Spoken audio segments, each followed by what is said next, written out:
There are moments in history where things don't collapse all at once.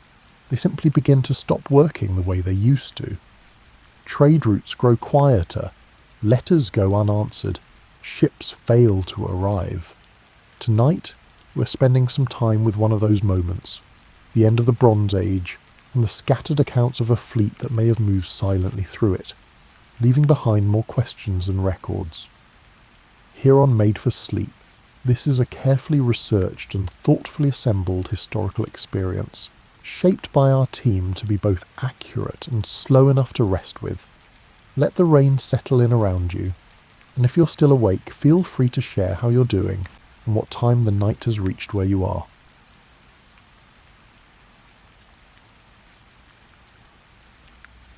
The Eastern Mediterranean, sometime around 1200 years before the Common Era.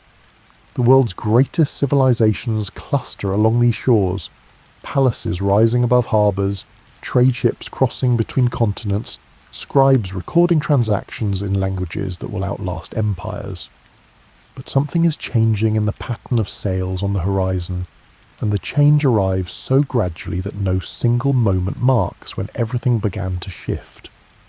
Late afternoon sun turns the harbour water at Kition to hammered bronze.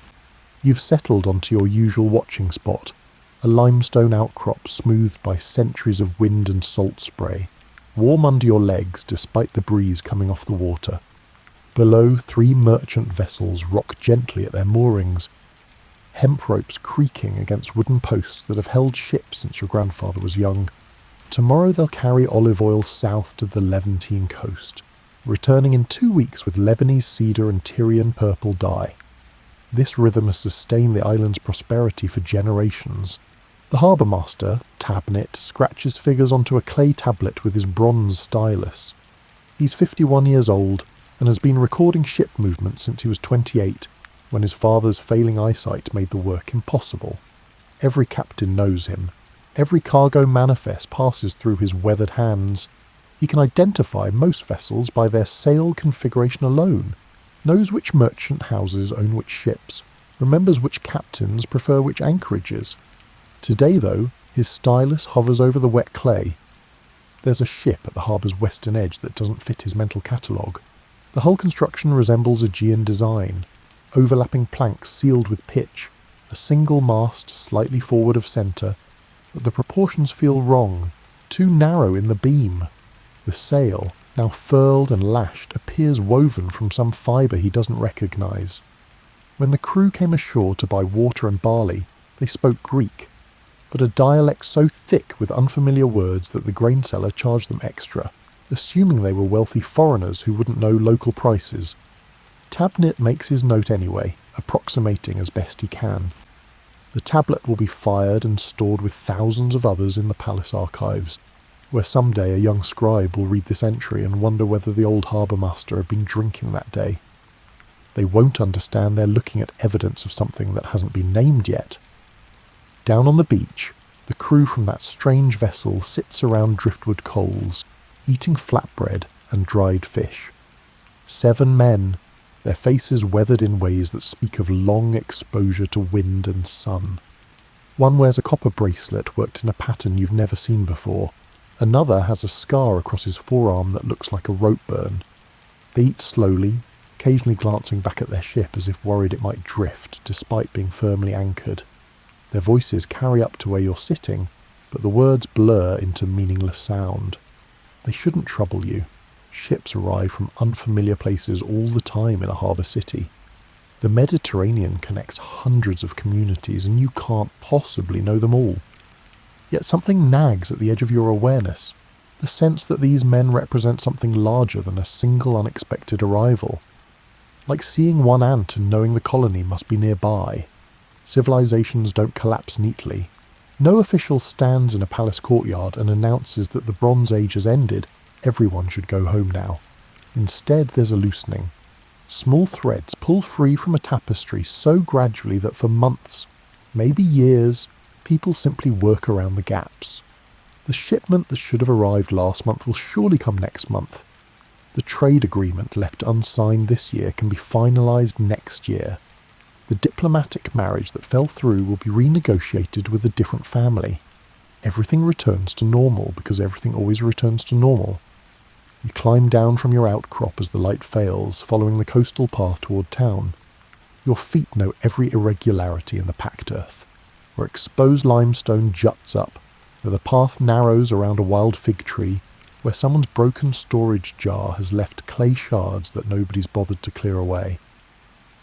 This route, like Tabnit's daily routines, like the shipping schedules, like the entire intricate machinery of Bronze Age Mediterranean life, assumes tomorrow will provide the same framework as today. Kition itself is modest by the standards of great palace centres like Knossos or Mycenae, but it serves its function well. Narrow streets wind between whitewashed houses with flat roofs where families sleep on hot summer nights. The marketplace occupies a natural depression where merchants set up temporary stalls each morning and pack them away each evening. A shrine to the local sea god occupies a cave at the town's eastern edge, its entrance perpetually damp from offerings of seawater and fish. The tavern, really just a large house with benches outside and room for maybe 20 people inside, sits where it can overlook the harbour, because the owner likes to calculate how thirsty arriving crews will be. You're carrying letters and contracts, which is why you're in Kition at all. A scribe who can read and write in multiple scripts, you move between cities like a thread connecting different parts of a garment. Your leather bag currently holds 6 clay tablets sealed in linen, 3 scrolls of papyrus tied with cord, and 2 wooden writing boards covered in wax that need to reach Sidon before the new moon. The palace at Knossos wants confirmation of a copper shipment. A temple in Mycenae needs to coordinate with a sanctuary here on Cyprus. A merchant consortium in Ugarit is negotiating terms with local suppliers. You carry all these connections physically, wrapped in fabric to protect them from salt spray and rain. The tavern smells of fish stew and olive oil smoke. The owner, a woman named Myrti, whose husband was lost in a storm 8 years ago, nods as you enter. She remembers you from previous trips, though you doubt she knows your name. That's fine. You're not here to be memorable, just to rest before tomorrow's ship to Sidon. You find space on a bench near the back wall where the plaster is still cool from the day's heat, and order whatever Myrti is serving. What arrives is lentils and onions with chunks of something that might be octopus, served in a wooden bowl that's been repaired twice with bronze staples. The food is hot and salty and filling, which is really all you need. Around you, Kition's maritime community occupies itself with evening routines. 3 merchants argue about import taxes in Phoenician that's too rapid for you to follow completely. 2 sailors play some dice game involving pebbles and a wooden board carved with holes, money changing hands after each round. An old man methodically works through a bowl of stew while staring at nothing, his face deeply lined in ways that suggest he once spent considerable time at sea. At the next table, one of the sailors from that unfamiliar ship sits alone, like eating the same stew everyone else is eating. You notice him because of his tunic.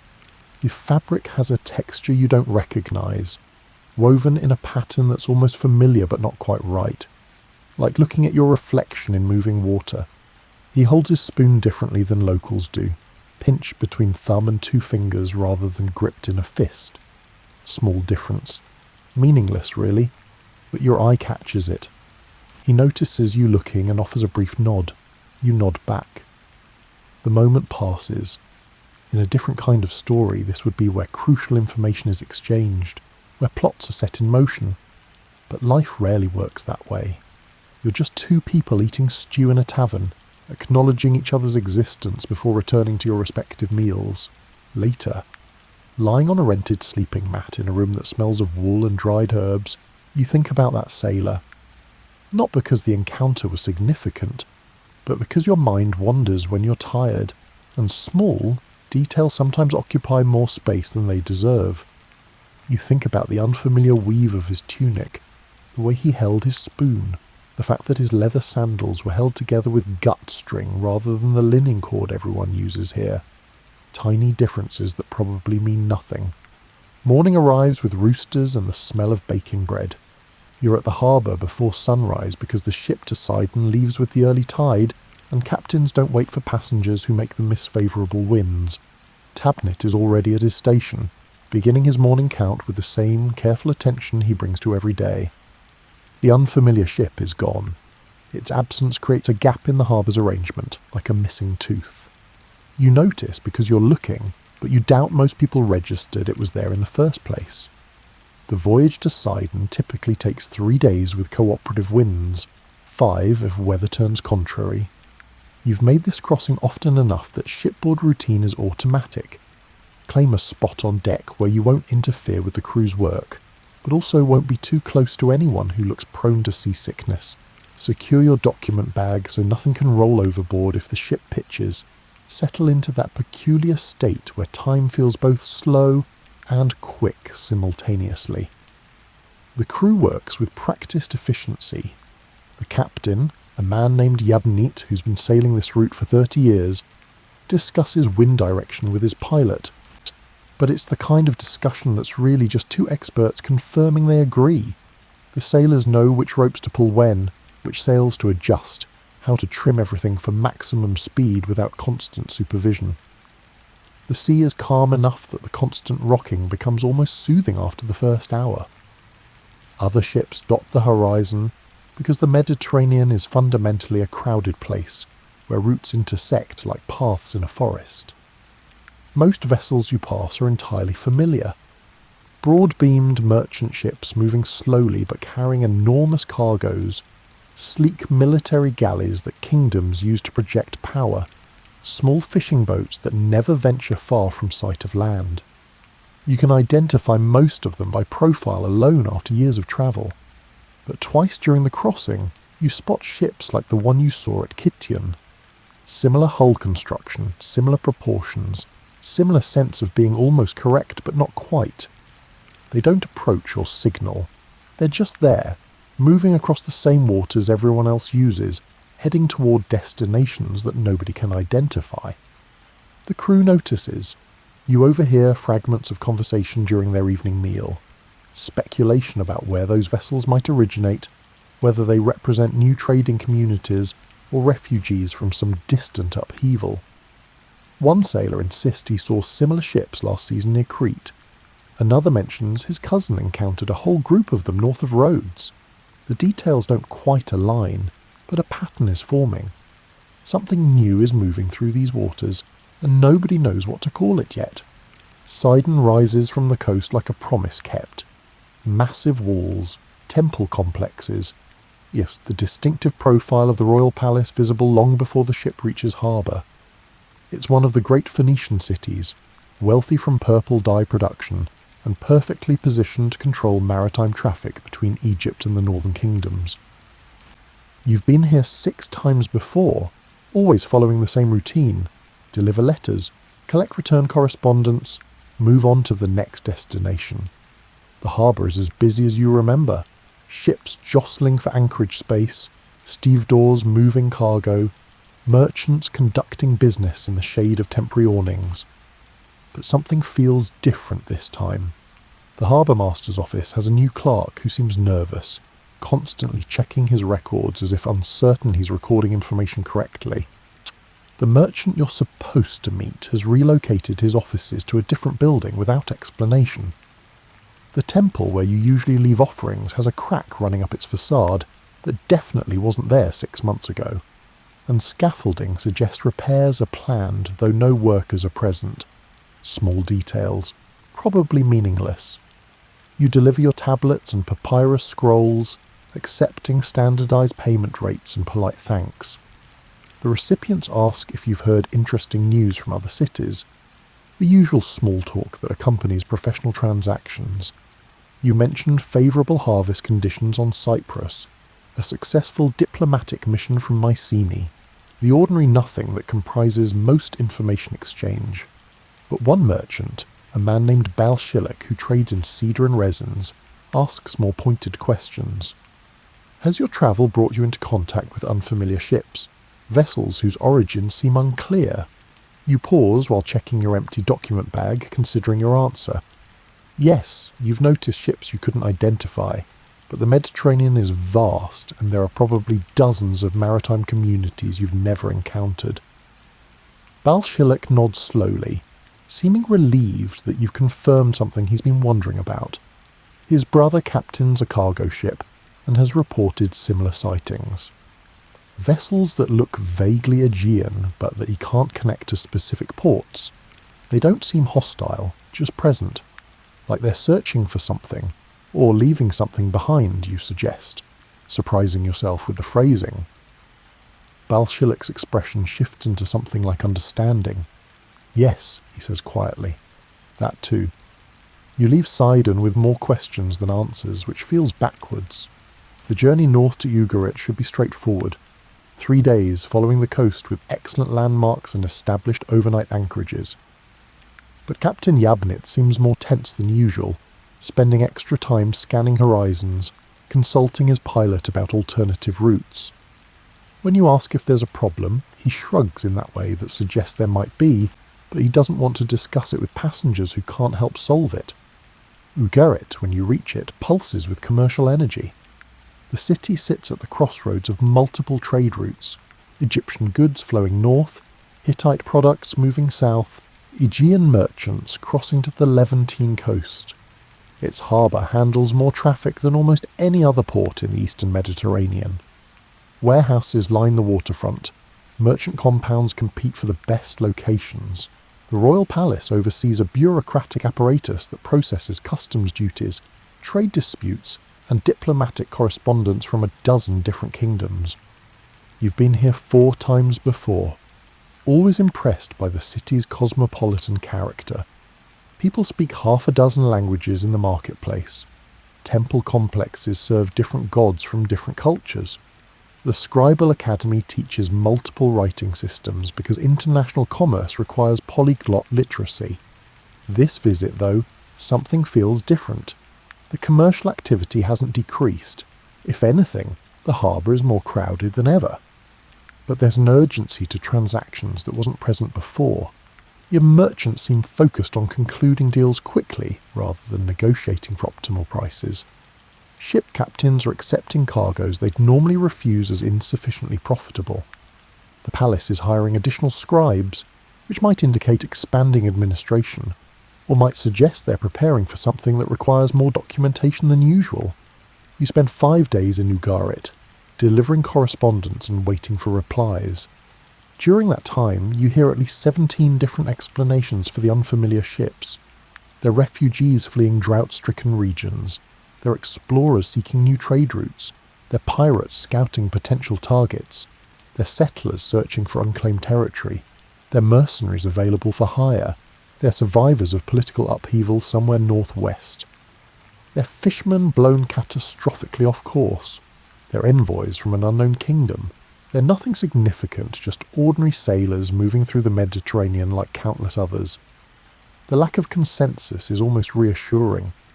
If nobody can agree on who these people are or what they want, perhaps there's no unified phenomenon at all. Perhaps you've all been noticing the same unremarkable thing and creating patterns through collective anxiety. But then you're having dinner at a colleague's house, another scribe named Ribhada who specialises in Hittite correspondence, and he mentions casually that 3 separate clients have asked him to include escape clauses in trade agreements, provisions allowing either party to void contracts if circumstances render fulfillment impossible. This is unusual. Bronze Age trade agreements assume stability. The entire edifice of international commerce depends on that assumption. If you start planning for total disruption, you're acknowledging that total disruption is possible, and once you've acknowledged that, everything begins to feel precarious. Ribhada refills both your cups with wine that's better than anything you can usually afford. It's probably nothing, he says, just wealthy merchants being cautious. They have more to lose than ordinary people, so they plan for possibilities the rest of us don't consider. But they're all doing it simultaneously, you point out. That suggests they're responding to something real, not just individual nervousness. He chews a piece of lamb slowly, thinking, or they're responding to each other's anxiety. Once one merchant adds an escape clause, others notice and wonder if he knows something. So they add escape clauses too, not because of specific threats, but because everyone else is doing it. The anxiety becomes self-reinforcing. Walking back to your rented room later, through streets lit by moonlight and occasional lamps hanging outside taverns, you turn this idea over in your mind. Collective nervousness spreading through a merchant community, not because of real danger, but because unease is contagious. The concept makes sense. Except you keep remembering those ships. Multiple people have reported seeing them across different ports over several months. They're not doing anything obviously threatening, but their presence is accumulating into something that feels significant even if nobody can articulate why. The moon is 3 days past full, waning toward darkness. You notice because you're a traveller, and lunar cycles matter when planning voyages. But you also notice because there's something appropriate about diminishing light right now. Not ominous exactly, just fitting. The brightness that was complete is slowly withdrawing, and in its place comes a darkness that's natural and expected, but still somehow meaningful.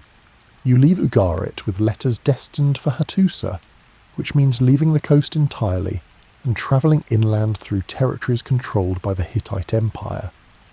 This is fundamentally different travel. Overland trade routes instead of maritime passages, caravanserais instead of ports, customs officials interested in different documentation.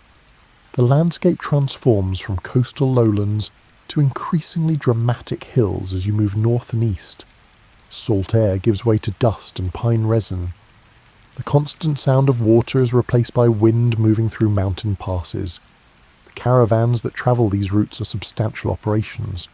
Dozens of pack animals, donkeys mostly, some mules, a few camels for the wealthier merchants. Armed guards who look bored but capable. Multiple merchants travelling together because individual journeys are too dangerous and too expensive.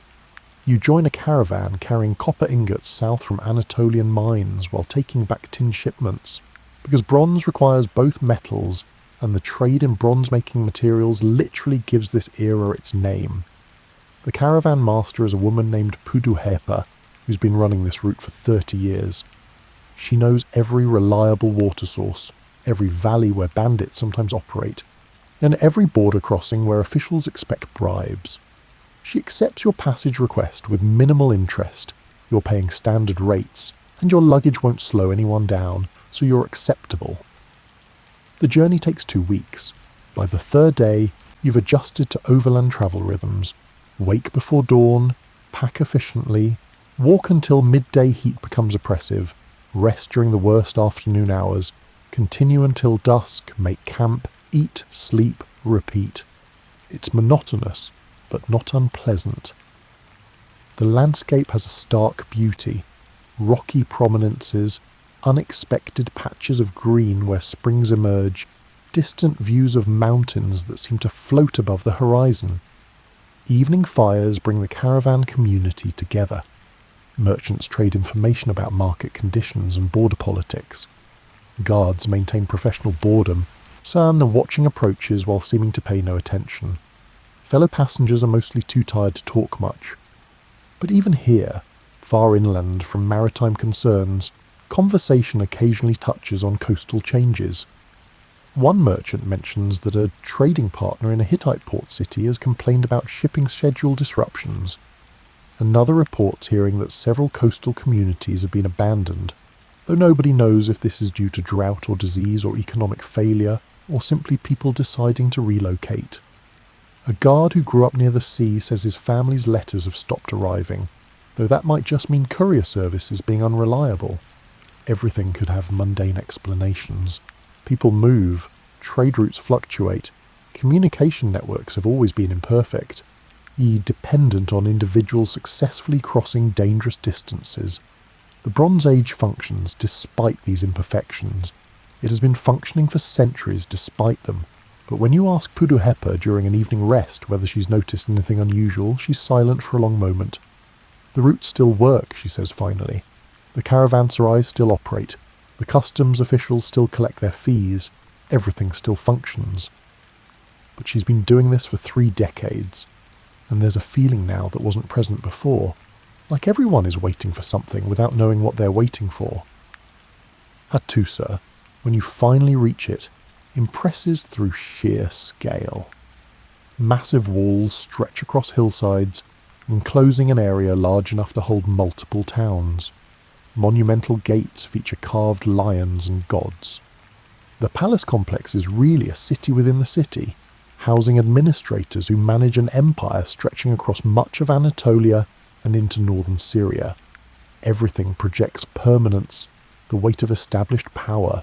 You deliver your tablets to the palace administrative offices, where they're accepted by a clerk who seems harried and distracted.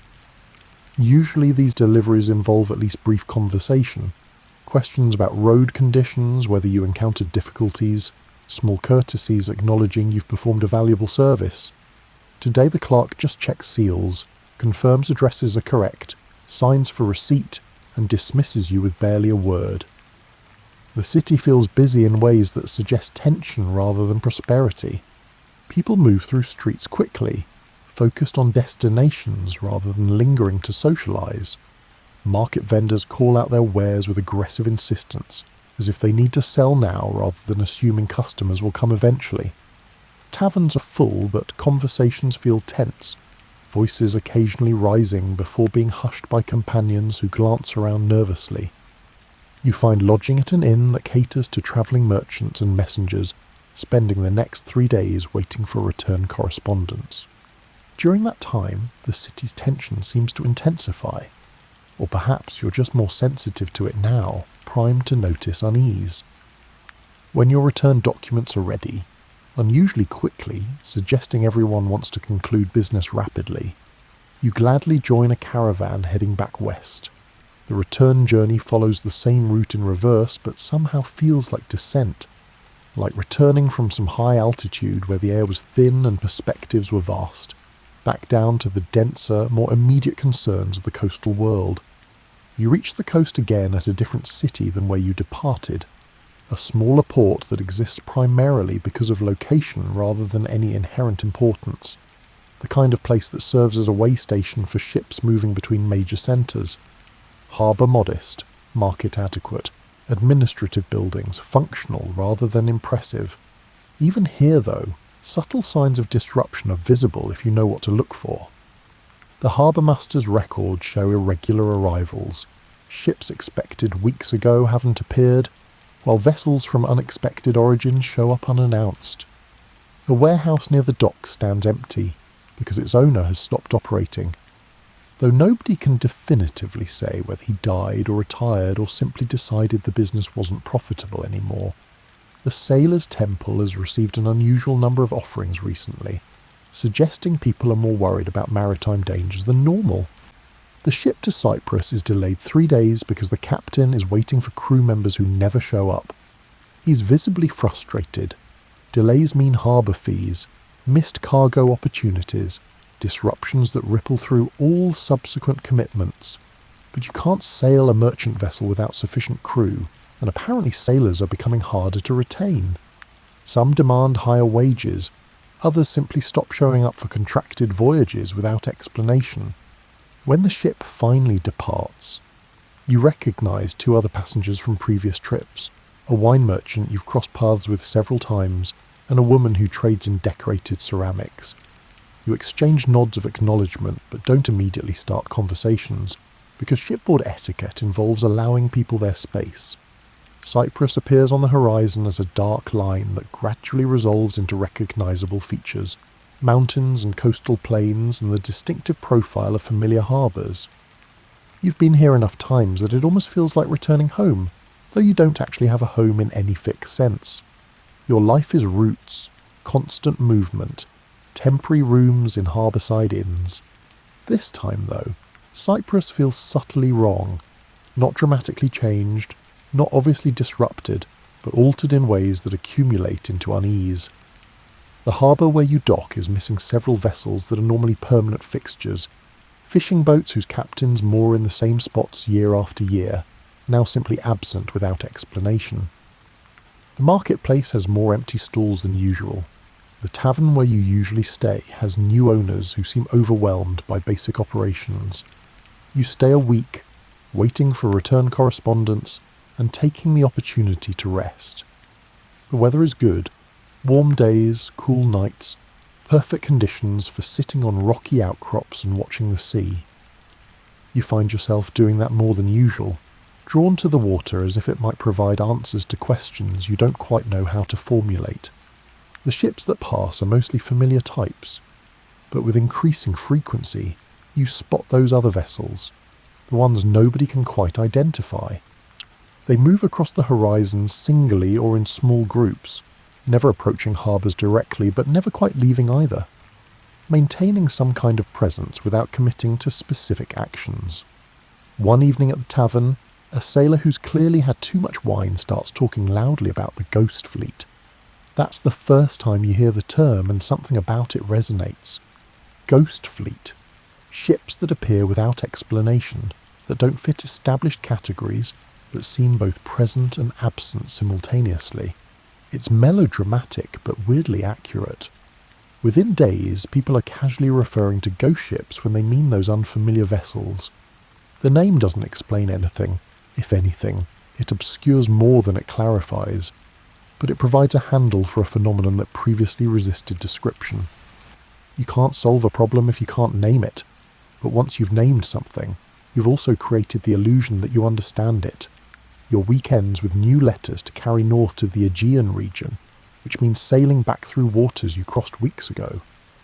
The route is familiar, but each journey feels different, as if the Mediterranean itself is slowly transforming beneath the constancy of waves and wind.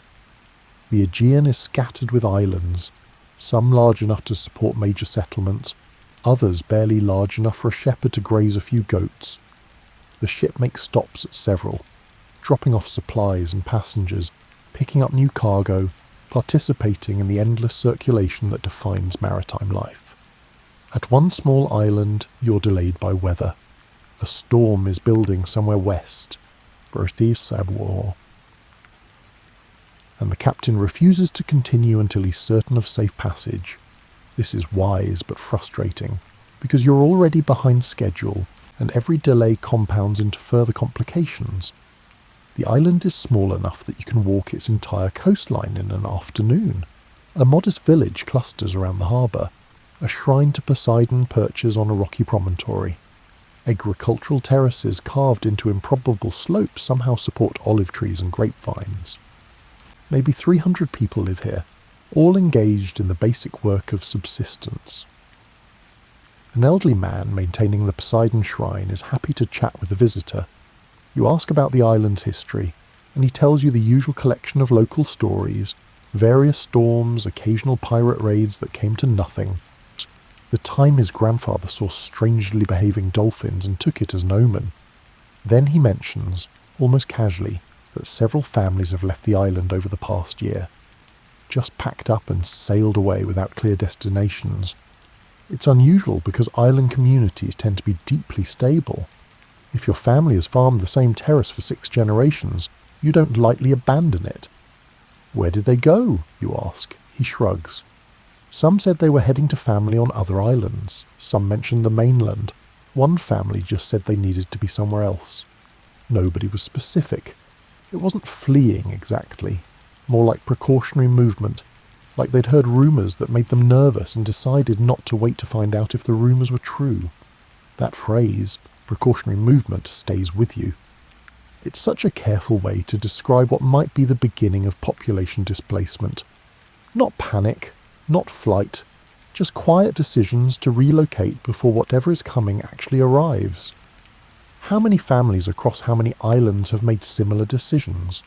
How much movement is happening beneath the surface of normal maritime traffic? The storm, when it arrives, is dramatic but brief. Wind and rain lashing the harbour for a few hours before passing through and leaving clear skies. The captain declares conditions acceptable, and you resume the voyage north, stopping at 2 more islands before finally reaching a major port on the Greek mainland. This city is substantial, one of the important Mycenaean centres, with a palace complex administering surrounding territories and participating in broad diplomatic networks connecting major Bronze Age powers. You've been here before, delivering letters to officials operating from palace offices. The city should feel stable, protected by importance and military strength. But even here, stability feels precarious. The palace is hiring additional guards. Market prices have increased noticeably since your last visit. A recent dispute between rival merchant factions apparently became violent enough to require military intervention, which is unusual because Mycenaean cities generally maintain strict internal order. You deliver your letters and wait the customary time for replies. The city remains functional, streets busy with commerce, administrative systems processing bureaucratic requirements. Everything still works, but you keep noticing small disruptions. A temple that used to employ a dozen priests now seems to have only half that number. A merchant house that was expanding last year has closed one of its warehouses. Conversations in taverns increasingly drift toward complaints about difficult times, uncertain futures, the sense that something is changing without anyone able to articulate exactly what. And always, underlying everything, questions about those ships, the ghost fleet, the maritime presence that's been growing steadily over months or perhaps years. Nobody knows where they came from. Nobody knows what they want. Nobody even knows if they should be considered a unified phenomenon, or just a collection of unrelated communities that happen to look similar to observers who don't understand the distinctions. And what people do know is that the Mediterranean feels more crowded than before, but not in a way that suggests prosperity. The increased maritime traffic doesn't correlate with increased trade or economic growth. If anything, the opposite seems true: more ships but less reliable commerce, more activity but less certainty about outcomes. Your return correspondence is ready sooner than expected. Usually palace bureaucracy moves slowly, but this time everyone seems eager to conclude business quickly. You accept the documents, check the seals, arrange passage on a ship heading back south. The cycle continues because that's what you do. Keep moving, keep delivering messages, keep participating in networks even as they show increasing signs of strain. The journey south takes you back through familiar waters. Calm, but this time you notice fewer ships travelling the routes. The Mediterranean hasn't become empty. There's still traffic, still commerce, still movement of goods and people, but the density has decreased. Routes that used to see ships every few hours now go half a day with nothing on the horizon. Ports that were always busy now have empty berths. The great mechanism of Bronze Age trade continues functioning, but at reduced capacity, and those unfamiliar ships seem more numerous than ever. You see them everywhere now, anchored off islands, crossing between established routes, moving in loose formations suggesting coordination without clear hierarchy. They're not doing anything obviously threatening, but their presence is inescapable, like they've been gradually filling maritime space while everyone else has been withdrawing from it. At one coastal city where you stop to deliver correspondence, the harbour master tells you that local authorities now require all ships to register their origins and destinations, a level of bureaucratic control that was unnecessary when traffic was predictable and familiar. Most captains comply without complaint. It's an annoyance, but not unreasonable. The ghost ships, however, provide information that's vague to the point of uselessness. From the north, from the islands, from where there's no longer enough food. Nothing specific enough to record in official registries. Nothing that provides actual understanding. You continue your route, delivering letters and collecting new ones, moving through a Mediterranean that seems to be undergoing subtle transformation. Not dramatic collapse, not sudden catastrophe, just gradual unwinding of complexity as systems become less reliable, and people respond by reducing their dependence on those systems. Merchants making fewer long-distance trades, diplomats sending fewer missions, cities becoming more focused on immediate surroundings and less engaged with broader regional networks. It's efficient in a way. Complexity is expensive to maintain, and if returns on that investment are decreasing, simplification makes sense. But what's lost is all the connection, all the exchange, all the cultural and economic benefits that came from being part of something larger than any single community. The Bronze Age is defined by its international character, its networks spanning the Mediterranean and beyond. What happens when those networks contract? One evening, waiting for a ship to depart, you're sitting on a familiar rocky outcrop above a harbour you've visited many times. The sun sets in that slow summer way, light golden on the water, air finally cooling after a hot day. Ships sit at anchor, their silhouettes sharp against the glowing sky. Some you recognise, vessels you've travelled on before, captains whose names you know. Others are unfamiliar, part of that ghost fleet that's become such a constant presence. It's almost starting to feel normal. An older woman settles onto the rocks beside you, with the careful movement of someone whose joints don't cooperate as smoothly as they used to. "Beautiful evening," she says. You agree, because it is beautiful in that way Mediterranean evenings often are. She looks out at the water. I remember when this harbour was always full, ships waiting for berths. Captains complaining about delays. Now look at it. Half empty, and still ships arrive with difficulty finding cargo to carry. Times change, you offer. They do, she agrees, but usually not this quickly. I'm 73 years old, and until recently the world operated more or less the same way my entire life. Then suddenly everything feels uncertain. Like we all woke up one morning in a slightly different world, and we're still trying to figure out the rules. You talk with her as light fades, rambling conversation covering topics the way evening discussions often do.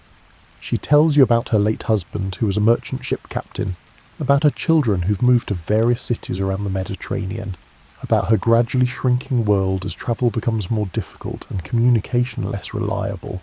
She's not complaining. Just observing, just noting changes. Those ships, she says eventually, gesturing toward the unfamiliar vessels in the harbour, the ones everyone calls the ghost fleet. I knew a few people from those ships once, years ago, before they became mysterious. They were just people, fishermen, traders, families trying to get by. No different from anyone else. What happened to them, you ask? She's quiet for a moment, watching the last light fade. I think their world ended, not all at once, not dramatically.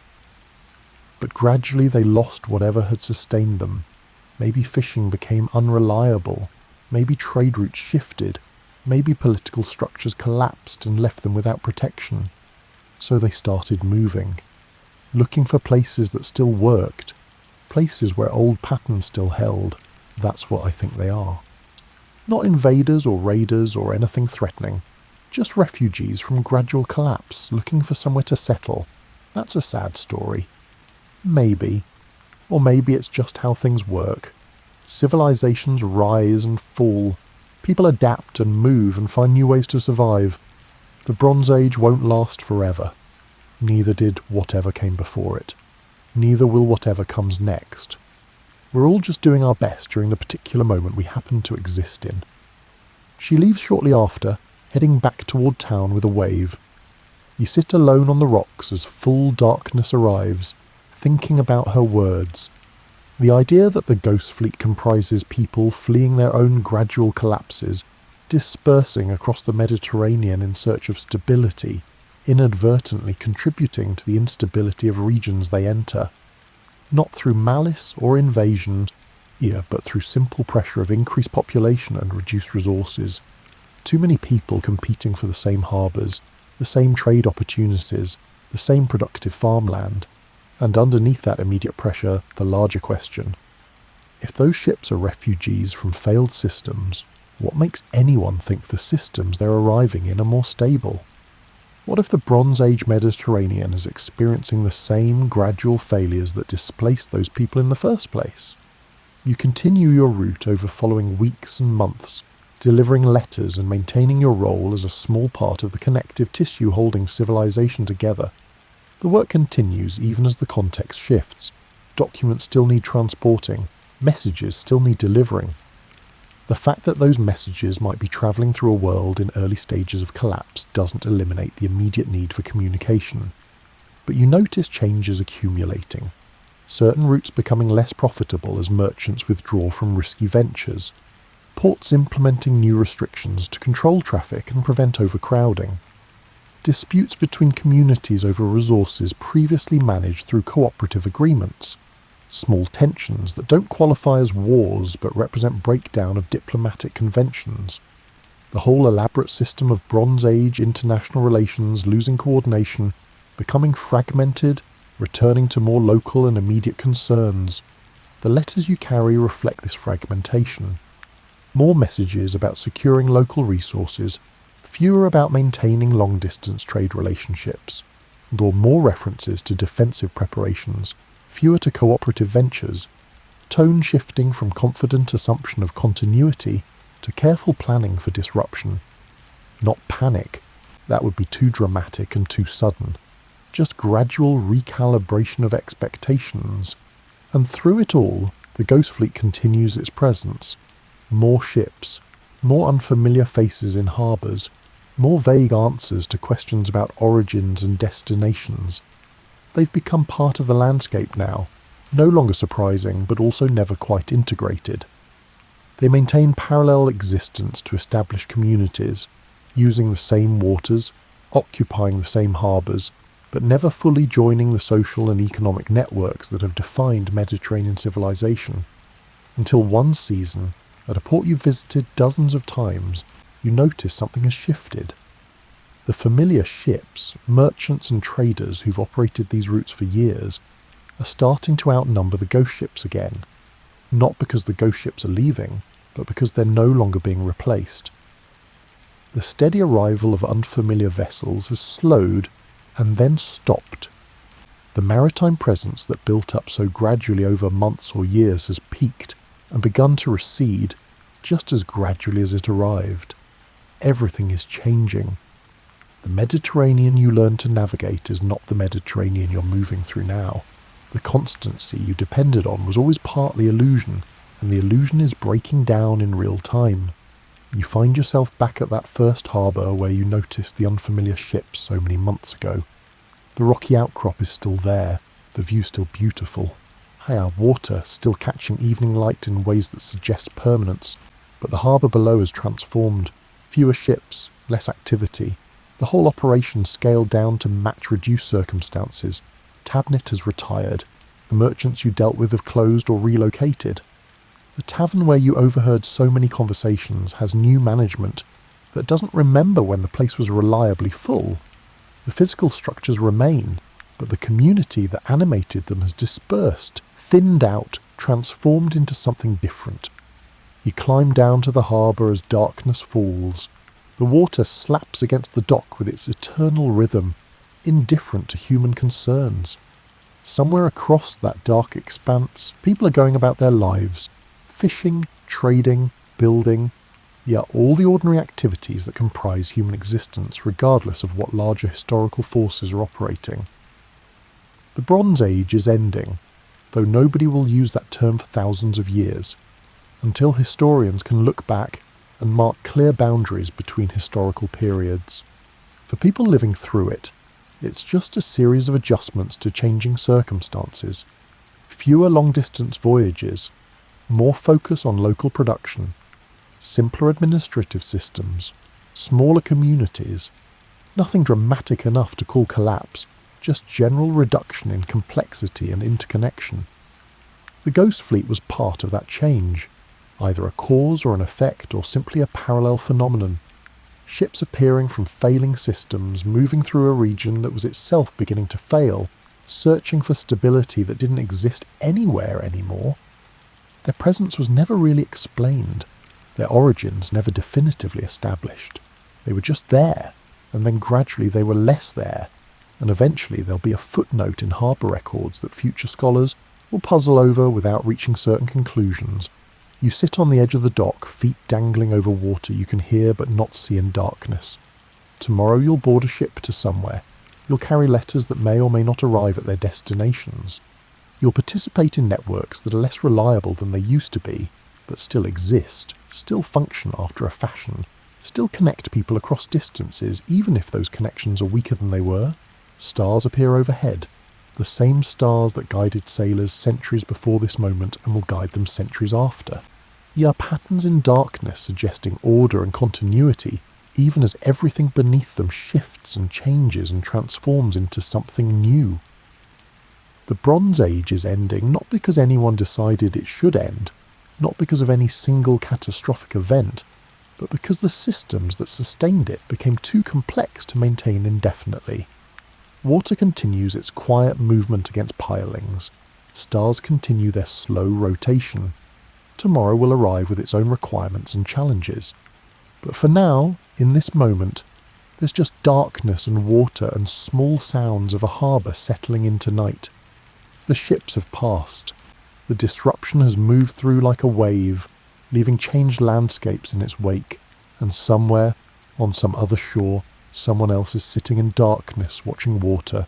Are you wondering what all those unfamiliar ships meant and whether the world they're seeing now is the world their children will inherit?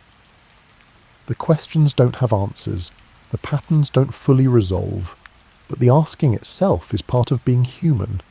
This need to understand, to find meaning, to connect dots even when the picture they form is unclear. The harbour remains behind you as you eventually make your way toward your lodging. Empty berths and quiet water, and the residue of an era winding down without fanfare or clear conclusions. The Bronze Age ending not with catastrophe, but with gradual simplification, not with clear answers, but with questions that will echo through archaeological records for millennia. History is happening around you, but life is happening too, immediate, mundane, requiring attention and presence. The ghost fleet came and went, the world changed, and you're still here, still travelling, still carrying messages between points on a map being redrawn in ways nobody fully comprehends. Stars continue overhead, water continues its patient work. Tomorrow, as always, will arrive whether you're ready for it or not. The Mediterranean sleeps beneath its familiar constellations, and morning will bring new harbours, new routes, new letters to carry through a world slowly becoming something else entirely. The Bronze Age fades like evening light on water, not extinguished but transformed. Yeah, not ended, but changed into memory and archaeological fragments and stories that will be told differently by each generation, trying to understand what happened during those quiet years when the ships appeared and then departed and left behind a world that would never quite be the same. The limestone beneath you still holds warmth from the day, radiating it back into the cooling night air. In the distance, a dog barks twice, and then falls silent. A shutter closes somewhere in the town behind you. Small ordinary sounds that have filled Mediterranean evenings for generations, and will continue long after the systems you've been observing have transformed into something new. You stand eventually, because sitting in darkness can only occupy so much time and tomorrow requires rest. Your feet know the path back to your lodging even in the darkness, the same instinctive navigation that's carried you safely through countless nights in countless ports. The work continues, the routes endure, even if everything else is changing, and perhaps that's enough. Perhaps survival doesn't require understanding everything, doesn't demand perfect clarity about what's ending and what's beginning. Perhaps it's sufficient to keep moving, keep connecting, keep performing the small, ordinary tasks that comprise a life, even when the larger context feels uncertain. The stars wheel slowly overhead, marking time in ways that make human concerns seem brief and small. The Mediterranean breathes in its ancient rhythm, waves reaching shore and retreating in patterns that predate civilization and will outlast whatever comes after. And you walk back toward temporary shelter, carrying with you questions that have no answers and observations that have no conclusions, but that somehow, in their very incompleteness, capture something true about how endings actually happen. Not with thunder or fire or dramatic revelation, just with gradual shifts that accumulate over time until one day you look around and realize the world has become something different, and you can't identify the exact moment when the change occurred. The Bronze Age ending the way most things end, quietly, incrementally, leaving behind fragments and memories and the eternal questions of those who come after, trying to understand what their predecessors experienced during the long, slow twilight of a civilization. The door to your lodging is where you left it. The room is where you left it. Hayarbor. Your belongings are where you left them. Tomorrow's work awaits, as it always does, and the Mediterranean continues its patient existence, holding all these stories, the ones you've witnessed and the ones you haven't, the ones that will be remembered and the ones that will be forgotten, the grand historical movements and the small human moments, all of it flowing together like currents in deep water, moving toward destinations that nobody can predict with certainty. You settle onto your sleeping mat, listening to the distant sound of water against stone, and allow your thoughts to drift toward rest. The ghost fleet has passed into history, the world has changed, and life, as it always does, continues. You stand in a landscape that has witnessed the passage of centuries, where monumental stones rise from the earth like silent guardians of forgotten knowledge. The wind carries whispers of methods lost to time, of human hands that shaped rock without the roar of machines, and of structures so precisely built that modern observers initially refused to believe ancient peoples could have achieved them without help from forces beyond this world. Tonight, you will walk among these stones and discover not mystery but remarkable human ingenuity. The morning sun hits the quarry face at an angle that makes the pink granite glow like heated copper. You run your hand along the surface where someone once worked, feeling the subtle texture left by tools that predate the concept of steel. The stone is cool despite the warmth of the day, and your fingers trace shallow grooves that spiral across the rock in patterns that seem random until you step back and see the intention behind them. Around you, the landscape tells a story that unfolds in layers. Scattered across the quarry floor are stone hammers, some as small as your fist, others requiring both hands to lift. They lie where workers left them, perhaps at the end of a shift, perhaps when someone called out that the block was finally free. The hammers themselves are works of careful selection. Each one is made from dolerite, a stone harder than granite, shaped by hands that understood the relationship between density, weight, and this stubborn nature of rock. You kneel beside one of the larger hammers and lift it. The weight surprises you, even though you expected it. This is not a tool for delicate work. This is an instrument of patience, designed for the kind of labour that measures progress in weeks rather than hours. The surface of the hammer shows patterns where it struck granite thousands upon thousands of times, each impact removing fragments so small you would need to collect them in handfuls to feel their weight. The unfinished obelisk still rests in the quarry bed nearby, a monument to ambition that encountered unexpected obstacles. It stretches nearly 70 cubits in length, which you mentally convert to roughly 40 metres, because your mind works in modern measurements, even when contemplating ancient achievements. The obelisk remains attached to the bedrock along one side, held fast by a crack that appeared during the final stages of extraction. You can see where workers noticed the flaw, how they stopped immediately rather than risk the months of labour already invested.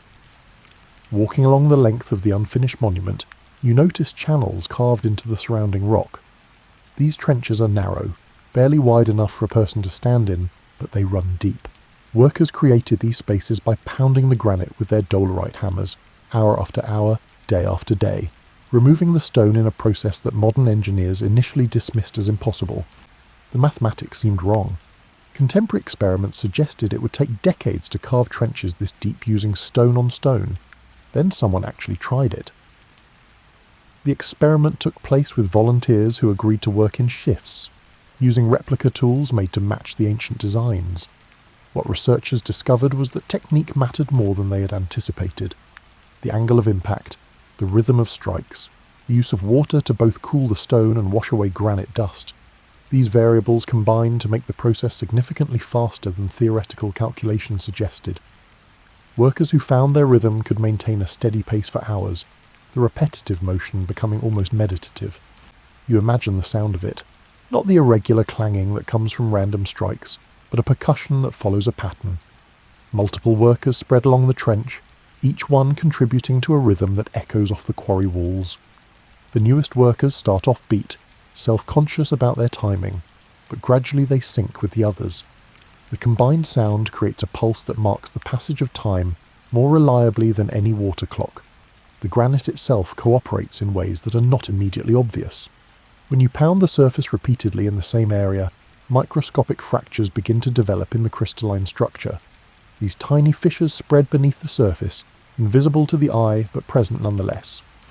After sufficient pounding, a worker can pry loose a sheet of granite that is surprisingly thin, revealing fresh stone beneath. The process then begins again, layer after layer, until the trench reaches the desired depth. Someone brings you water in a clay vessel that matches designs found in archaeological contexts. You drink, and the water tastes mineral-rich, slightly gritty, exactly how you would expect water to taste after sitting in unglazed pottery. The person who brings it does not speak, but nods toward the sun, which has climbed higher while you are focused on the stones. Time behaves strangely in quarries. You can lose hours examining textures and patterns, each one a sentence in a larger narrative about human persistence. The question that modern observers asked for decades was not whether ancient workers could extract these massive stones. The physical evidence proved they did. The question was why anyone would choose this method when it required such extraordinary effort. The answer lies partly in available technology, but more importantly in the cultural relationship with time and labour. You walk to an area where extraction was successful. The rectangular cavity in the bedrock shows exactly where a stone block once rested.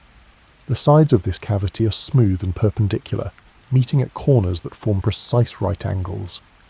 Achieving this level of accuracy without metal saws or precision measuring instruments seemed to defy explanation until researchers examined the process more carefully.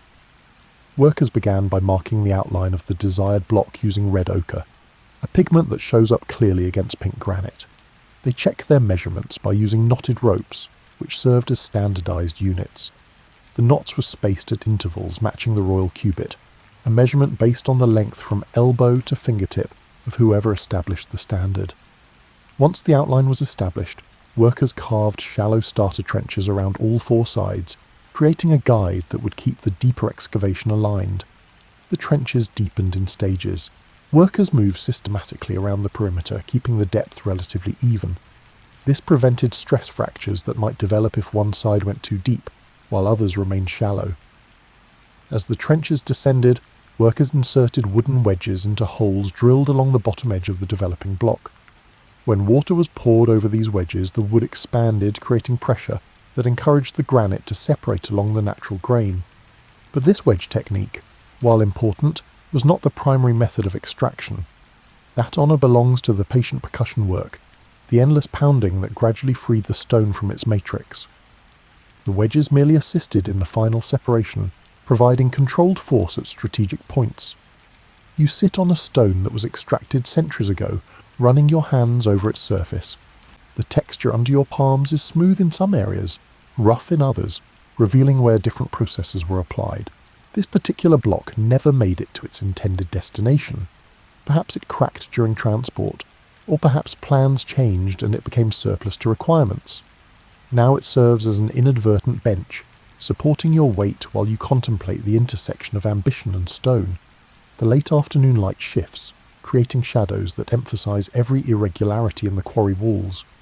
You notice that some surfaces show a different character of tooling, indicating multiple generations of workers. Earlier marks are weathered, their edges softened by centuries of exposure.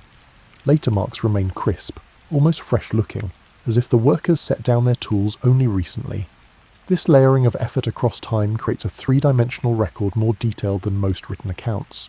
A bird lands on top of the unfinished obelisk, completely unconcerned with the historical significance of its perch.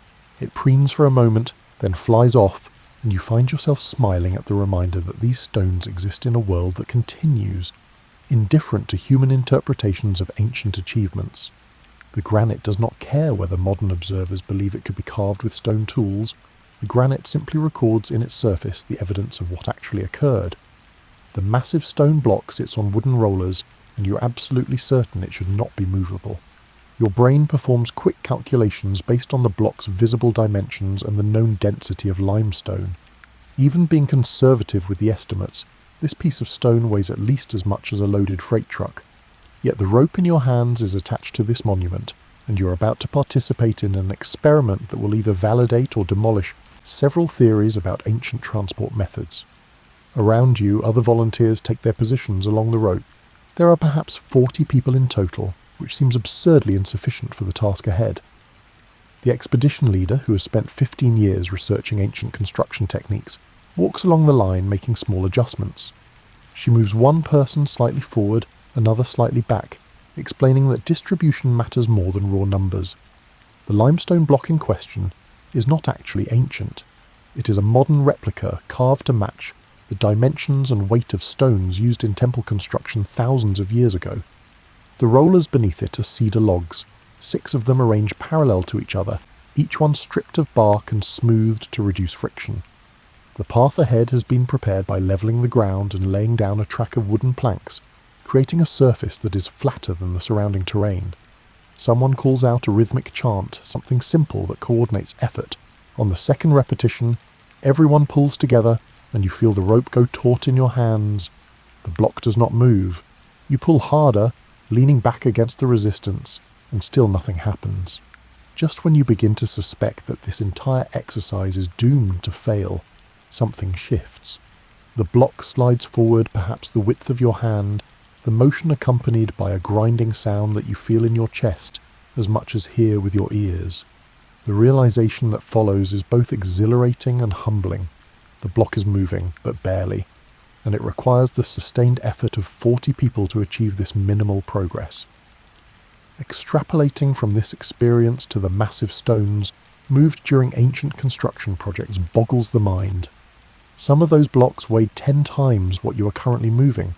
Some weighed 50 times as much. The largest documented stones moved in antiquity weighed more than 1,000 tons, a number so large it becomes abstract. You adjust your grip on the rope and pull again. The rhythm becomes important. If everyone pulls in a steady, coordinated pattern, the block maintains momentum. When the coordination breaks down, when someone pulls out of sync, the block stops and must be started again from static friction, which is significantly higher than kinetic friction. This fundamental principle of physics becomes viscerally clear when you're on the rope, feeling how much easier it is to keep something moving than to start it moving. The wooden rollers beneath the block serve multiple purposes. Obviously they reduce friction by changing sliding motion into rolling motion, but they also raise the block slightly above the ground, creating clearance that prevents the stone from catching on irregularities in the terrain. As the block moves forward and the rear rollers emerge from underneath, workers retrieve them and carry them forward to the front, creating a continuously recycling path. This technique requires additional labour but eliminates the need for hundreds of rollers. After 30 minutes of sustained effort, the block has travelled perhaps 20 metres. Everyone is breathing hard. Hands are developing blisters despite the canvas gloves provided for the experiment.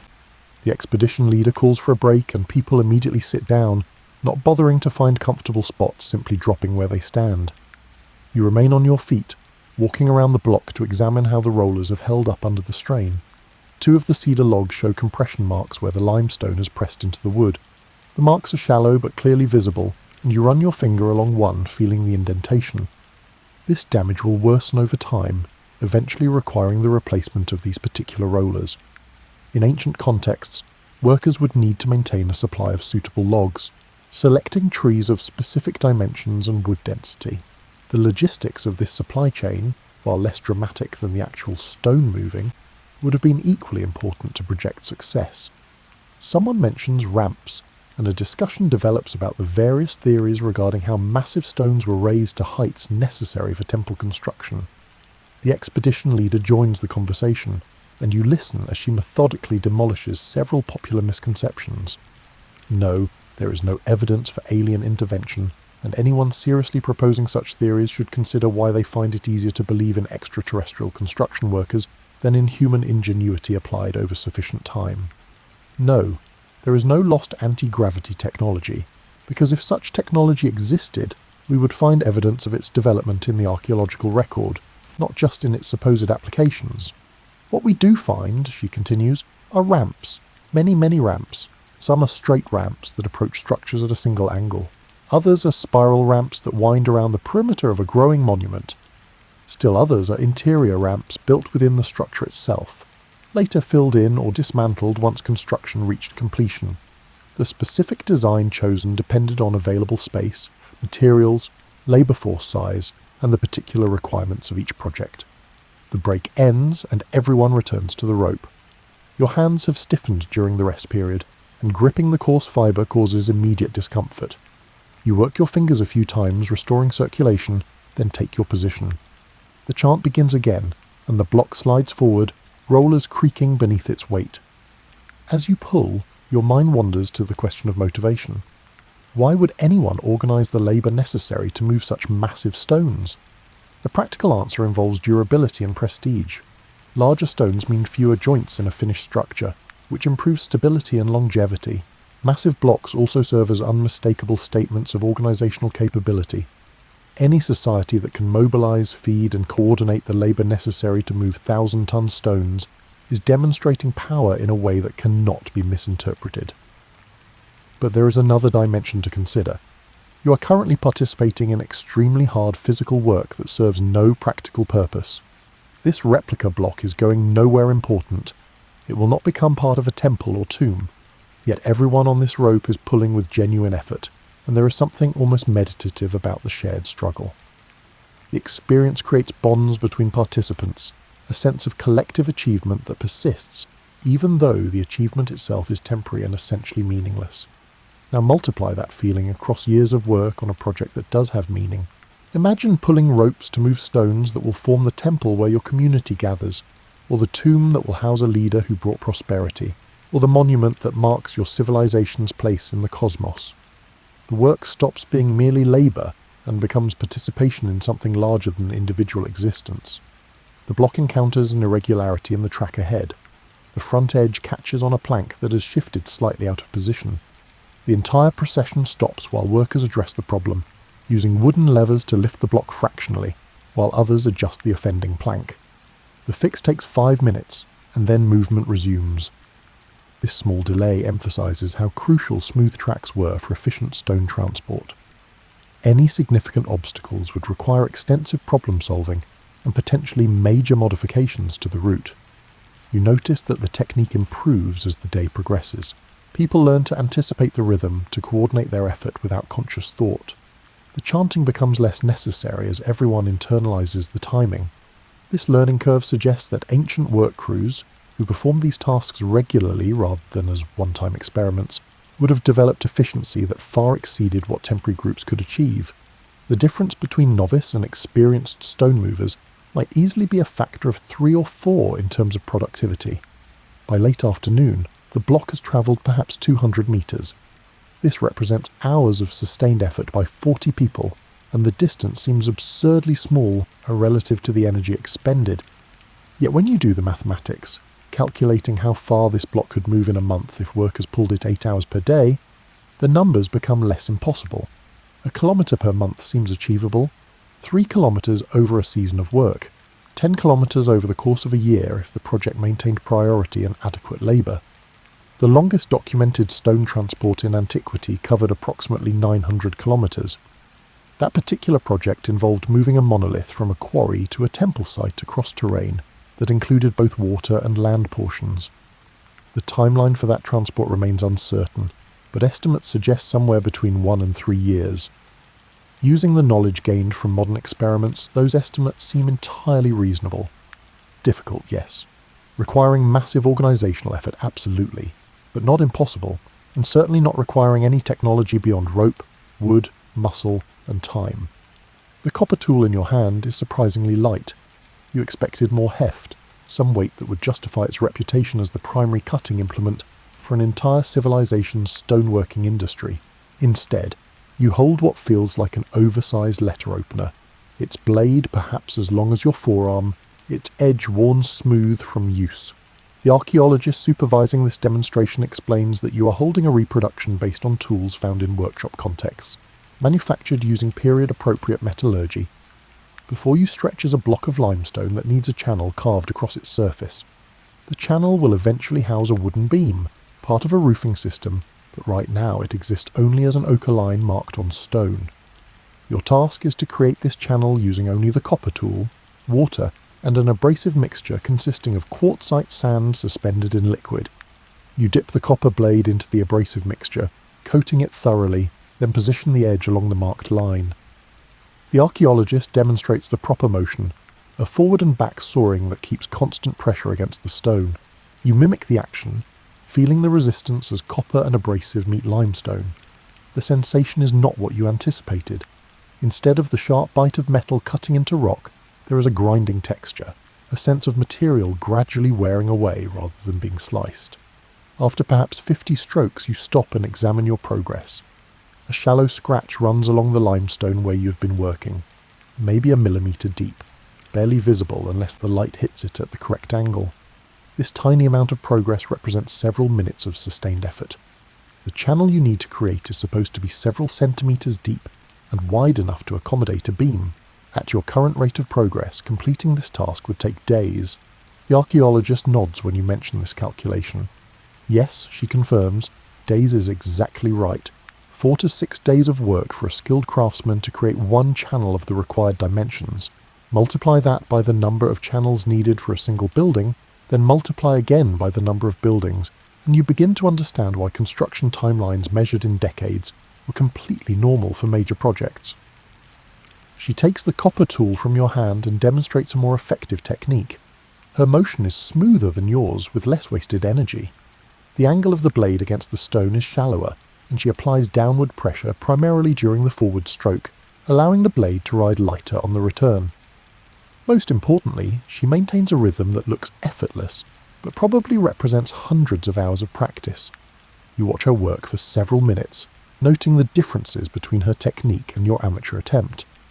When she hands the tool back, you try to incorporate the observations. The improvement is immediate.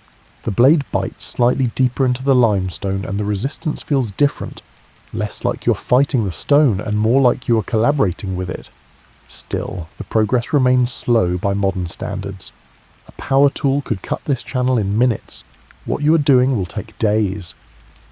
The question that troubled researchers for years was whether copper, a relatively soft metal, could effectively work limestone, which is harder than copper on the Mohs scale.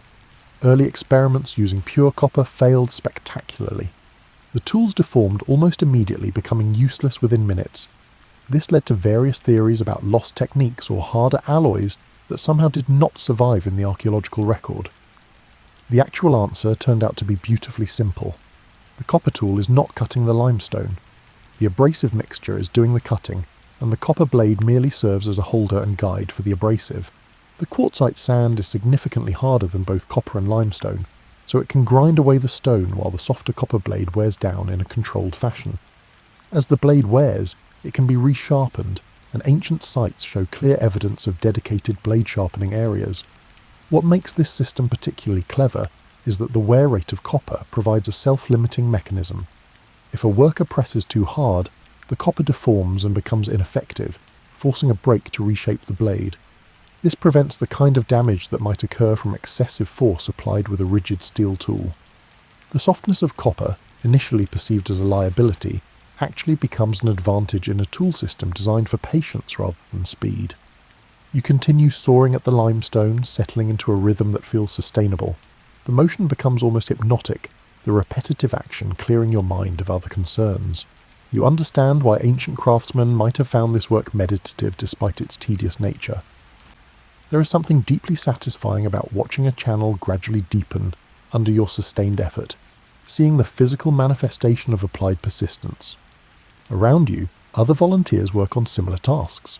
One person is drilling a hole using a bow drill, another copper tool rotating at high speed with the same abrasive mixture providing the cutting action. Another volunteer is smoothing a stone surface using a rubbing stone, working in circular motions that gradually erase tool marks and create a polished finish.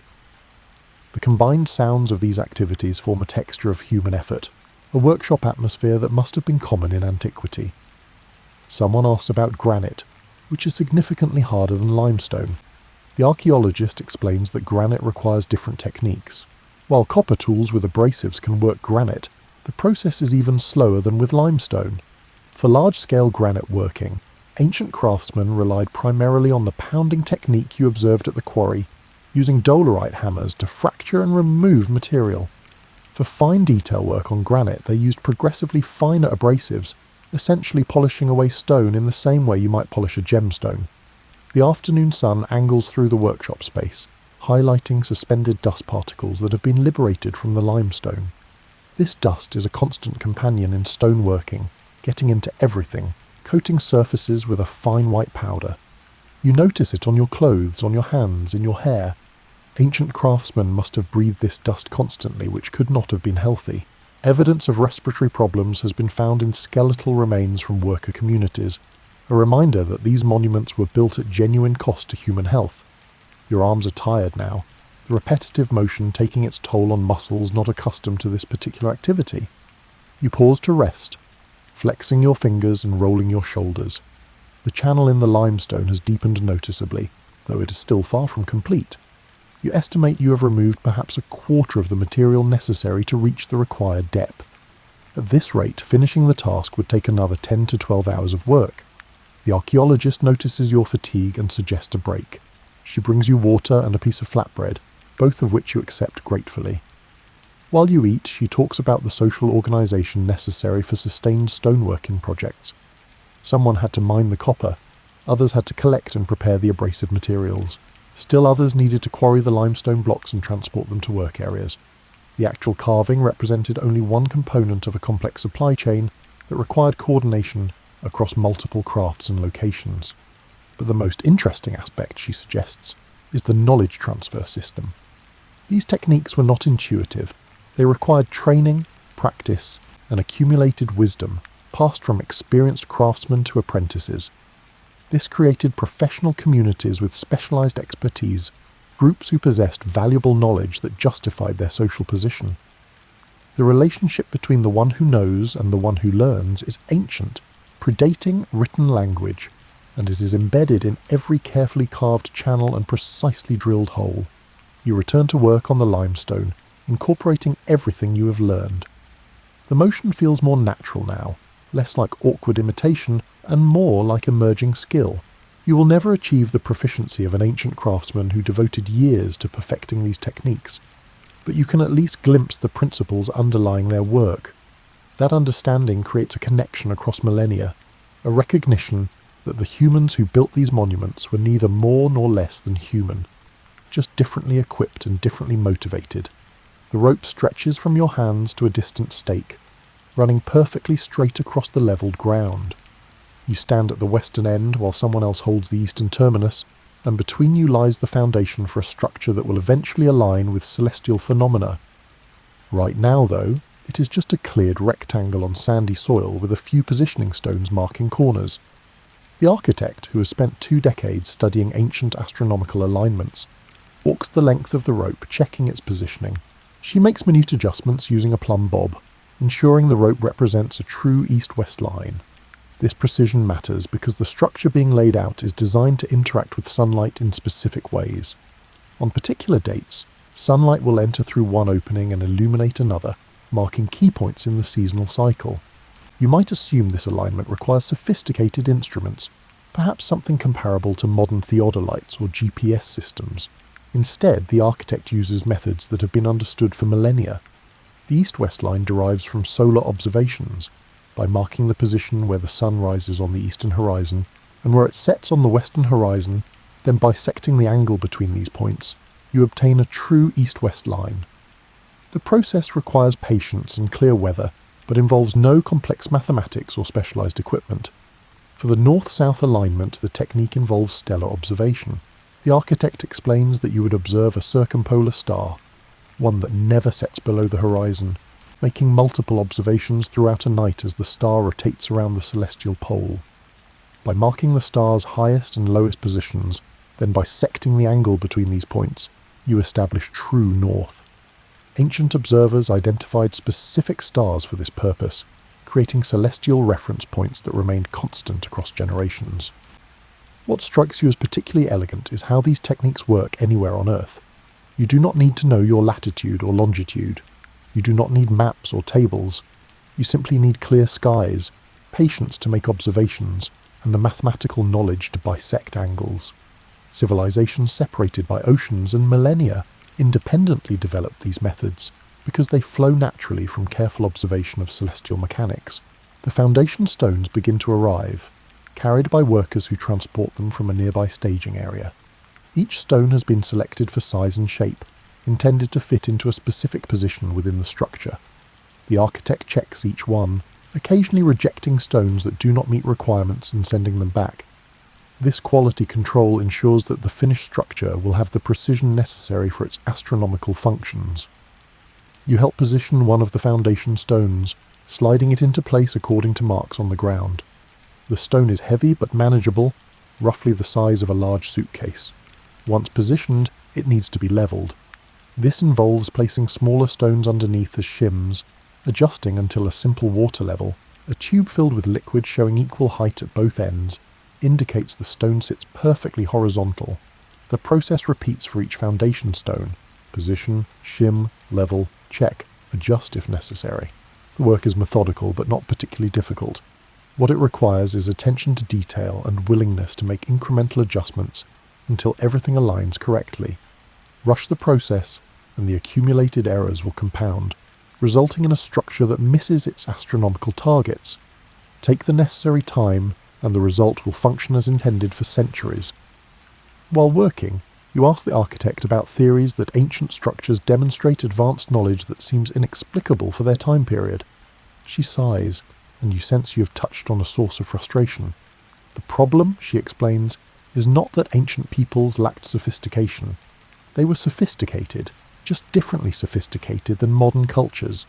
Consider the concept of the solar year.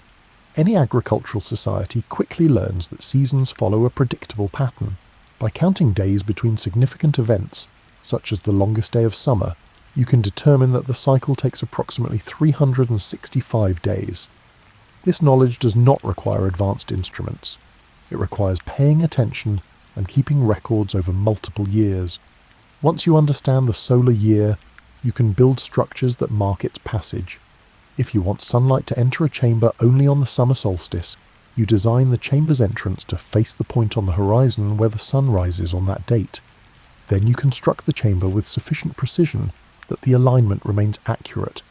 This does not demonstrate secret knowledge or lost technology. It demonstrates patient observation and skilled construction. The architect shows you diagrams of various ancient structures with astronomical alignments. Some align with solstices, marking the extreme points of the sun's annual journey along the horizon. Others align with equinoxes, the two dates when day and night have equal length. Still others track lunar cycles, star positions, or planetary movements. The diversity of these alignments reflects different cultural priorities and different ways of organizing time. What these structures do not show, she emphasizes, is knowledge of things that should be impossible for ancient peoples to know. Occasionally, someone claims to find evidence that a structure encodes the speed of light or the exact diameter of Earth or some other value that requires modern scientific methods to determine. Detailed examination of these claims invariably reveals that they depend on selective measurement, creative interpretation of dimensions, or the use of modern rather than ancient unit systems. The actual alignments present in ancient structures are impressive enough without embellishment. You stand at a position marked on the ground and look toward where the entrance will eventually be built. On the summer solstice, sunlight will stream through that entrance at dawn, travelling down a corridor and illuminating a specific spot on the far wall. This will create a dramatic visual effect that reinforces the structure's ceremonial purpose. The precision required to achieve this effect is substantial, demanding careful calculation and skilled construction, but it is achievable using techniques available in antiquity. As afternoon transitions toward evening, you notice how the angle of sunlight shifts. The moving shadows cast by foundation stones create a natural sundial, marking the passage of time through visible changes in the landscape. Ancient peoples observed these same patterns, using them to organize daily activities and understand their place within larger cycles. The architecture they created externalized these observations, transforming them into permanent forms that could be shared across generations. The foundation work continues until the light begins to fail. The architect performs final checks using the last of the daylight, confirming that everything aligns as intended. Tomorrow, work will resume, building upward from these precisely positioned stones. The structure will grow slowly, each course of stones checked and levelled before the next is added. Eventually the walls will reach their planned height, the roof will be installed, and the chamber will be complete. You help gather tools as darkness settles. The rope that marked the east-west line is coiled and stored. The water level is drained and set aside. Foundation stones that remain unused are covered with cloth to protect them from moisture.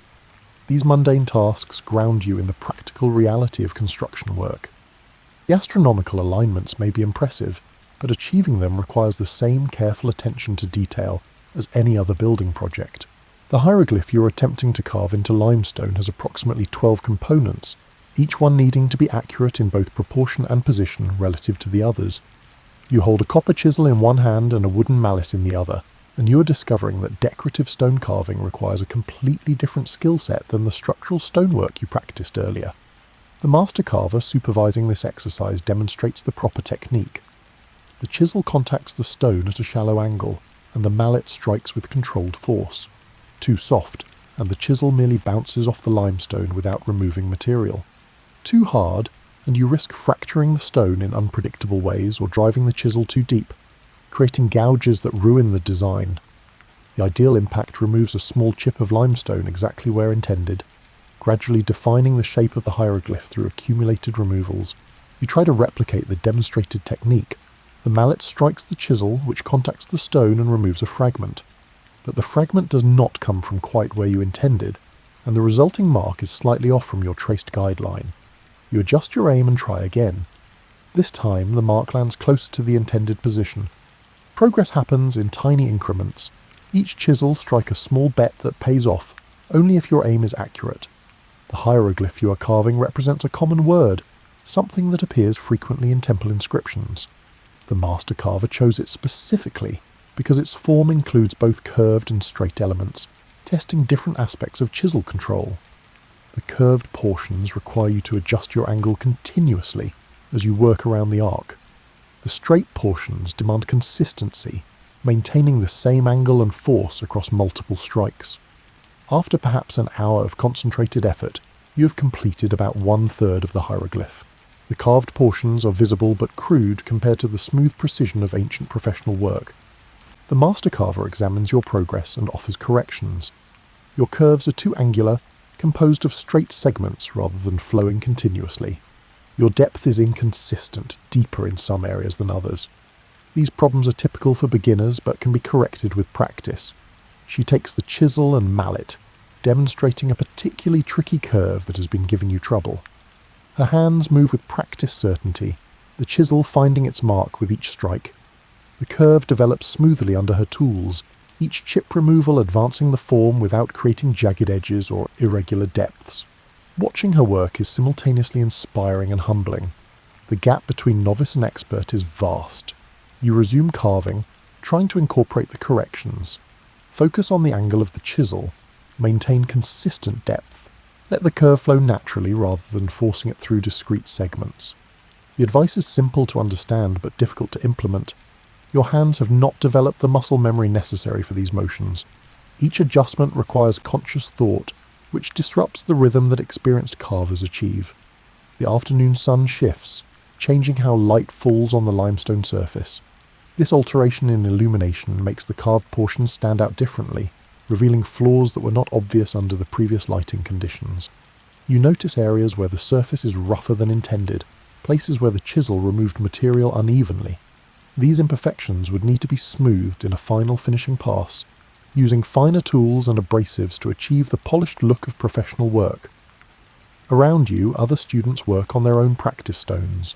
Some are carving hieroglyphs, others are working on decorative borders, and a few are attempting more complex scenes involving human figures or animals. The sounds of mallet striking chisel create a percussion that fills the workshop, an industrial music that must have been constant in ancient carving facilities. The master carver explains that professional carvers in antiquity specialized in particular types of work. Some focused on hieroglyphic inscriptions, becoming expert at the standard forms and able to work quickly without sacrificing accuracy. Others specialized in relief scenes, developing skills in depicting human anatomy, drapery folds, and the countless details that bring carved narratives to life. The most skilled carvers might spend entire careers working on temples or tombs, contributing to projects that extended across decades. This specialization created quality hierarchies. Prominent locations received attention from master carvers whose work set standards for the entire project. Less visible areas might be carved by apprentices or less skilled workers, and careful examination of ancient structures reveals these quality variations. You can see the difference in how precisely hieroglyphs are formed, how smoothly surfaces are finished, and how well proportions are maintained. You pause to rest your arms, which are beginning to protest the repetitive striking motion. The mallet is not particularly heavy, but swinging it hundreds or thousands of times accumulates fatigue. The master carver mentions that professional carvers developed specific musculature, particularly in their dominant arm and shoulder. Skeletal remains of individuals identified as probable carvers through workshop contexts sometimes show these characteristic patterns of muscle development. When you resume carving, you notice that your technique has deteriorated during the break.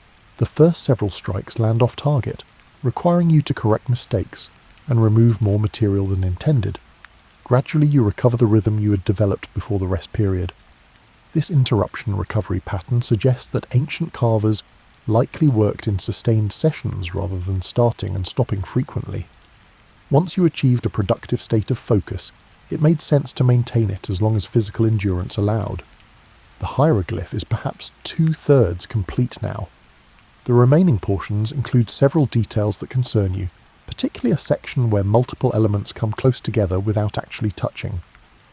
Achieving the required precision seems unlikely given your current skill level. You mention this to the master carver, who examines the stone and concedes that this section will be challenging. However, she encourages you to attempt it anyway. The worst outcome is that you ruin this practice stone, which exists precisely for that purpose. You approach the difficult section methodically, working more slowly than before, checking your placement before each strike. The chisel removes material in the tiniest amounts, barely more than dust. This painstaking approach reduces the risk of error but dramatically slows progress. What you are discovering is that the final 10% of any carved element often takes as long as the first 90%, as tolerances tighten and room for error evaporates. The difficult section emerges gradually under your tools. It is not perfect, but it is recognizable, and importantly, you have not ruined the surrounding work. The master carver nods approval when she next checks your progress. For a first attempt, she says, this is acceptable. Not good, but acceptable. With several hundred more hours of practice, you might develop competence. With several thousand hours, you might achieve proficiency. This temporal investment explains why ancient carved structures are so impressive. You are looking at cumulative hours that measure in decades of skilled labour. A temple wall covered in hieroglyphs and relief scenes might represent 20 or 30 carvers working for 5 or 10 years. The dedication of that much specialised labour to decorative rather than practical purposes demonstrates cultural priorities and organisational capacity in ways that few other artefacts can match. The trilithon stands before you, its 2 vertical stones supporting a horizontal lintel that spans the gap between them. This particular example is scaled down from the massive structures found at certain ancient sites, but even at reduced size it represents a significant construction challenge. The lintel stone alone weighs approximately 2 tons, and somehow it needs to be raised to the top of the vertical stones and positioned precisely. The engineer directing this reconstruction project walks you through the planned approach. The vertical stones, called orthostats, are already in place, set into pits dug into the ground and backfilled with compacted earth and stone. They stand perhaps 3 meters tall, their tops relatively flat but not perfectly level. This is intentional. The lintel will need to be adjusted during placement, and having some irregularity in the surface actually makes this easier than if the tops were mirror smooth. The lintel currently rests on the ground nearby, positioned on a timber framework that keeps it elevated slightly above the dirt. This elevation allows the insertion of levers underneath, which will be the primary tools for raising the stone. The principle is simple, almost primitive, but mathematically sound. A lever multiplies force, allowing a person to lift weights that would be impossible to move through direct application of muscle power. You help position the first set of levers, sliding thick wooden beams under the lintel and setting them on fulcrum stones. The engineer emphasises the importance of fulcrum position. Too close to the load, and the mechanical advantage is minimal. Too far from the load, and you will need to push the lever through an impractical distance to achieve useful lift. The optimal position depends on the weight being lifted and the force available, but it generally sits about 1/4 to 1/3 of the way along the lever length from the load. Multiple people take positions at the ends of the levers. On a called signal, everyone pushes down. The far end of each lever rises, and because the lintel rests on these far ends, the stone rises as well. The lift is minimal, perhaps the width of 2 fingers, but it is enough. Workers immediately slide wooden blocks into the gap beneath the lintel, creating a new base that is slightly higher than before. The levers are repositioned on top of these blocks, and the process repeats. Lift, block, reposition. Lift, block, reposition. The rhythm becomes familiar quickly. Each cycle raises the lintel perhaps 5 or 6 centimetres.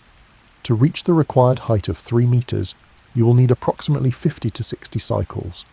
The mathematics is straightforward, but the physical reality is that each cycle requires coordinated effort from multiple people, and each cycle creates opportunities for things to go wrong.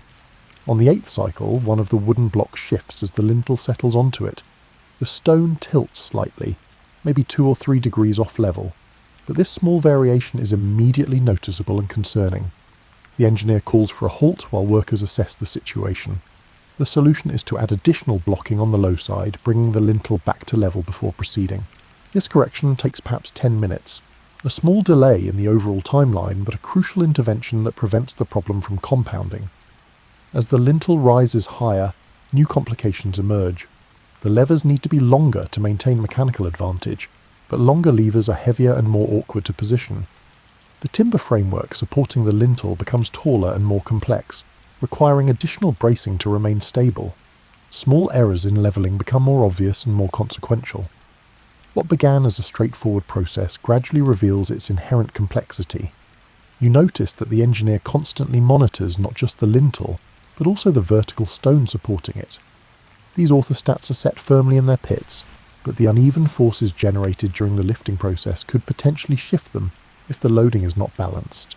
Workers adjust the position of levers and blocking to ensure that both orthostats receive similar loads, preventing differential movement that could destabilize the entire structure. The work continues through the morning and into early afternoon. By this point, the lintel has risen high enough that you need a ladder to reach the working level. Standing on this ladder while applying force to a lever creates a peculiar sensation. You are acutely aware of the potential energy stored in the raised stone, aware that if something fails, gravity will not hesitate to demonstrate its power. The safety briefing covered emergency procedures, but you hope they remain theoretical. At roughly 2 meters of elevation, the engineer calls for an extended break. Everyone is tired, and fatigue increases error risk. Workers eat, drink, and rest while the engineer inspects the setup, checking that all blocking is secure and all structural elements remain sound. She identifies a few pieces of blocking that have developed cracks under the sustained load and orders them replaced. This preventive maintenance might seem excessive, but it is exactly this kind of attention to detail that prevents catastrophic failures. The final meter of lift proceeds more slowly than the earlier stages. The lintel is now high enough that even small movements require significant effort. The blocking structure has become complex, a 3-dimensional puzzle of timber that supports the stone while allowing access for continued lifting. Workers must climb through this framework to position levers, a task requiring careful coordination to avoid disturbing elements that are bearing load. Finally, after approximately 8 hours of sustained effort, the lintel reaches its target height. It sits just above the tops of the 2 orthostats, supported by the elaborate timber framework. Now comes the delicate task of sliding it laterally from its current position onto the orthostats. This requires removing blocking on one side while maintaining support on the other, creating a controlled tilt that allows the stone to slide in the desired direction. The sliding process takes another hour. Every movement is incremental, checked and rechecked before proceeding to the next step. When the lintel finally rests entirely on the orthostats, with no support from the timber framework, there is a collective exhale. The structure is complete, at least in its basic form. Detail work remains, particularly adjusting the lintel's position to ensure it is level and properly centred, but the most challenging phase is finished. You stand back to view the completed trilithon from a distance. The structure is simple, just 3 stones arranged in a doorway configuration, but it has a presence that transcends its modest scale. The horizontal line of the lintel contrasts with the vertical lines of the orthostats, creating a geometry that feels balanced and intentional. This is architecture at its most fundamental, using gravity and friction to create stable forms from heavy materials. The engineer explains that ancient builders using these techniques could erect trilithons far larger than this demonstration structure. The principles scale, though the execution becomes increasingly challenging as mass increases. The largest known trilithons have lintels weighing over 50 tons, requiring lifting rigs far more substantial than what you use today. But the fundamental approach remains the same: patient application of lever mechanics, careful blocking, constant attention to balance and load distribution. You sit in a quiet room with stone fragments spread across the table before you. These are not impressive artifacts, they are debris, the broken pieces that accumulate during any construction project. Some show tool marks, others appear to be natural spalls that broke off during shaping, and a few might be waste from core drilling operations. To an untrained eye, this collection looks like gravel.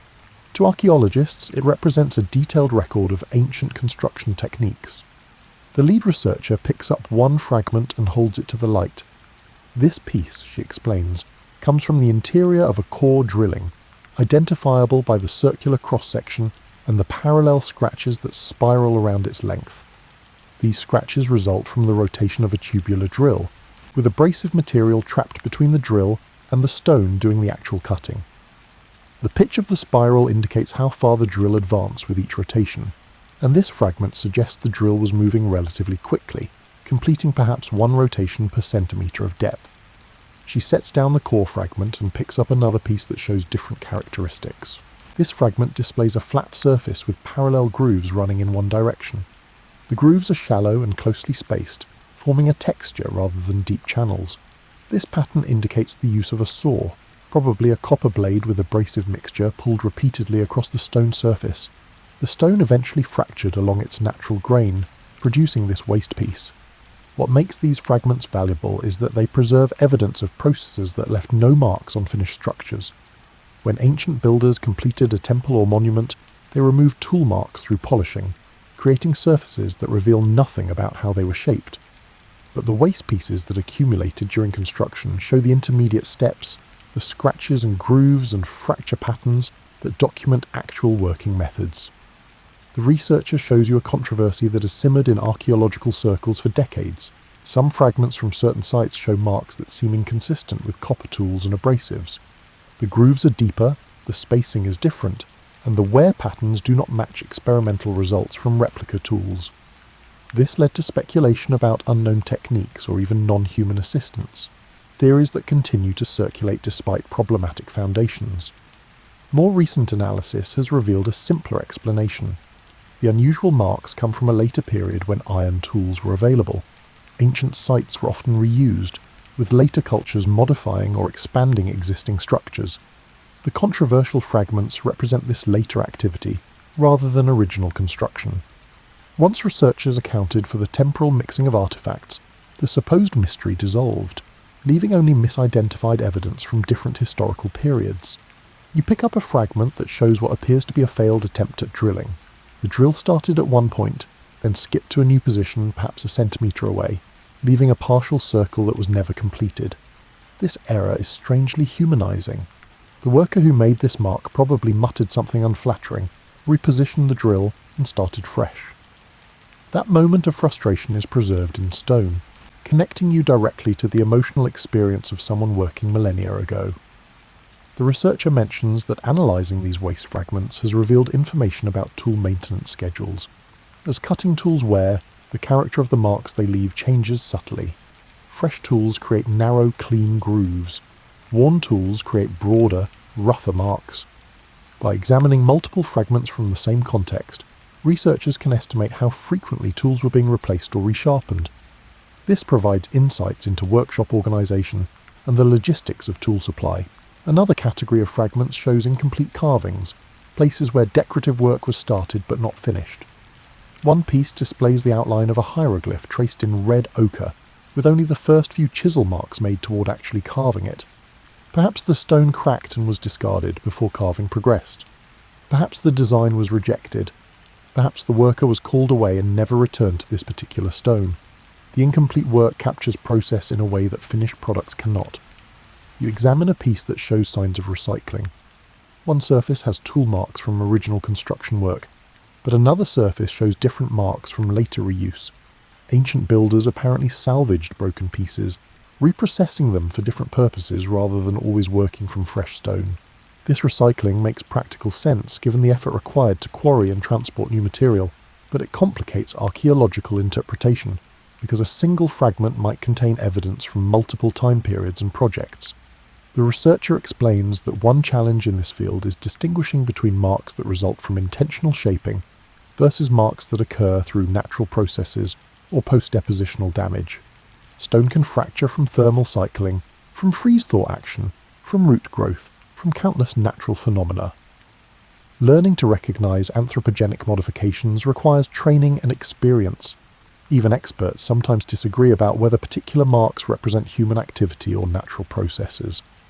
She shows you a reference collection of fragments with known origins. Some were created using replica ancient tools as part of experimental archaeology projects. Others were collected from contexts where the construction methods are well documented historically. Still others represent natural fractures produced under controlled conditions. By comparing unknown fragments against this reference collection, researchers can make informed judgments about the processes that created them.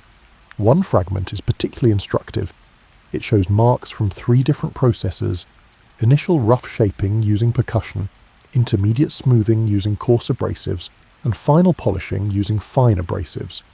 The transitions between these stages are visible on the fragment's surface, creating a record of the complete finishing sequence. This single piece provides more information about stoneworking technique than 100 finished surfaces where all evidence of process has been polished away. You spend time examining each fragment in the collection, training your eye to recognize the subtle differences between various tool marks. What initially appeared to be random scratches gradually resolves into patterns that tell stories about human effort and technique. The education happening in this quiet room with broken stone pieces feels as valuable as any lesson learned through hands-on reconstruction work. The researcher mentions that this analytical work continues, with new technologies enabling examinations that were impossible decades ago.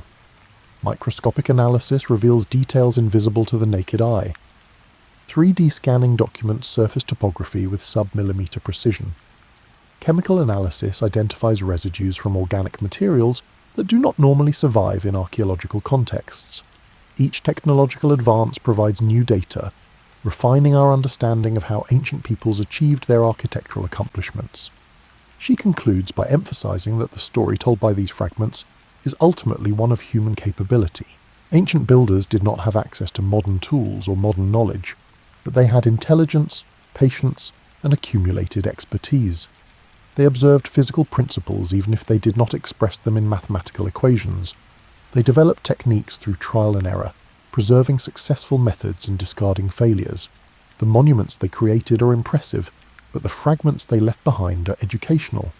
Evening light angles across the landscape as you stand before a structure that has survived for millennia.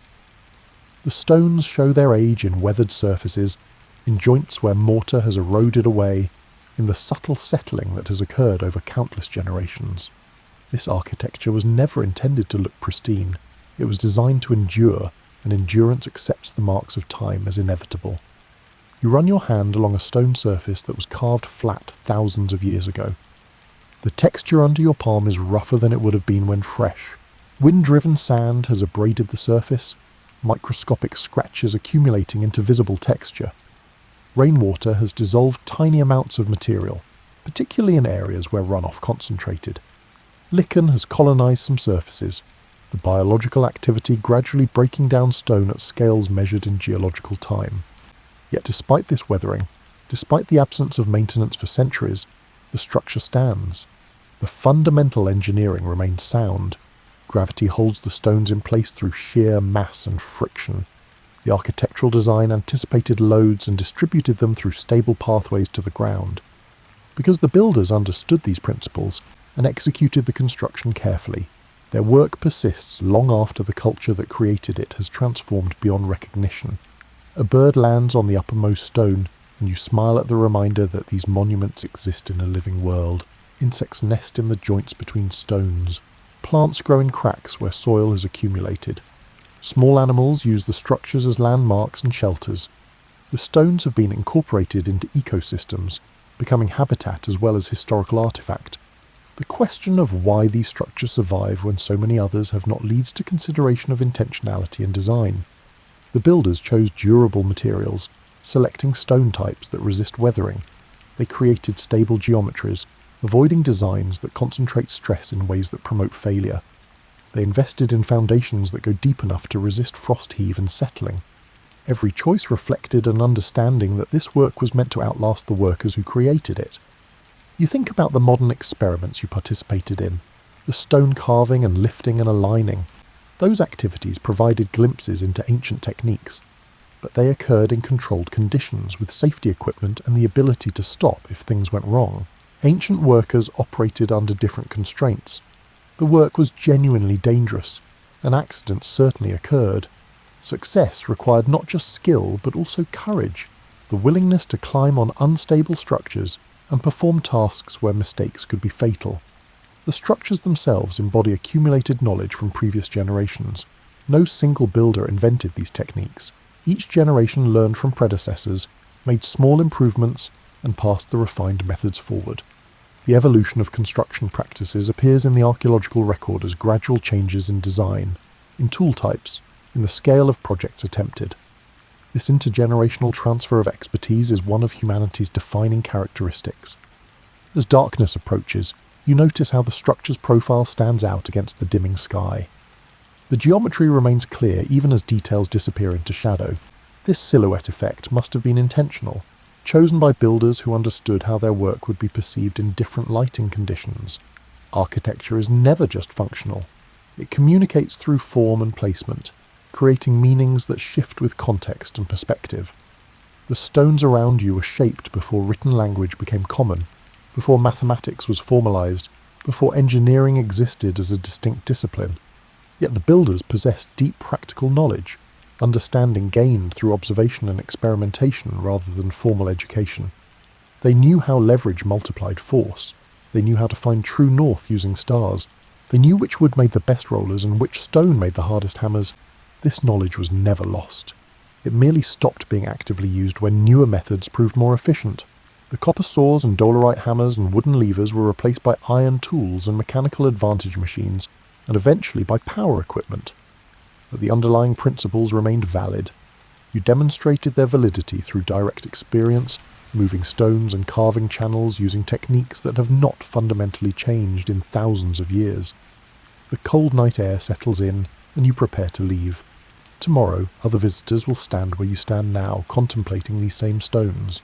Some will appreciate the engineering achievement, others will focus on artistic merit or historical significance. A few will invent fantastical explanations, because the straightforward truth seems insufficient to their need for mystery. The stones will remain regardless, patient and silent, continuing their slow accommodation with entropy. You take a last look at the structure, imprinting the image in memory. These stones were raised by humans whose daily concerns were probably not so different from yours. They worried about feeding their families, about their status in social hierarchies, about whether their work would be valued.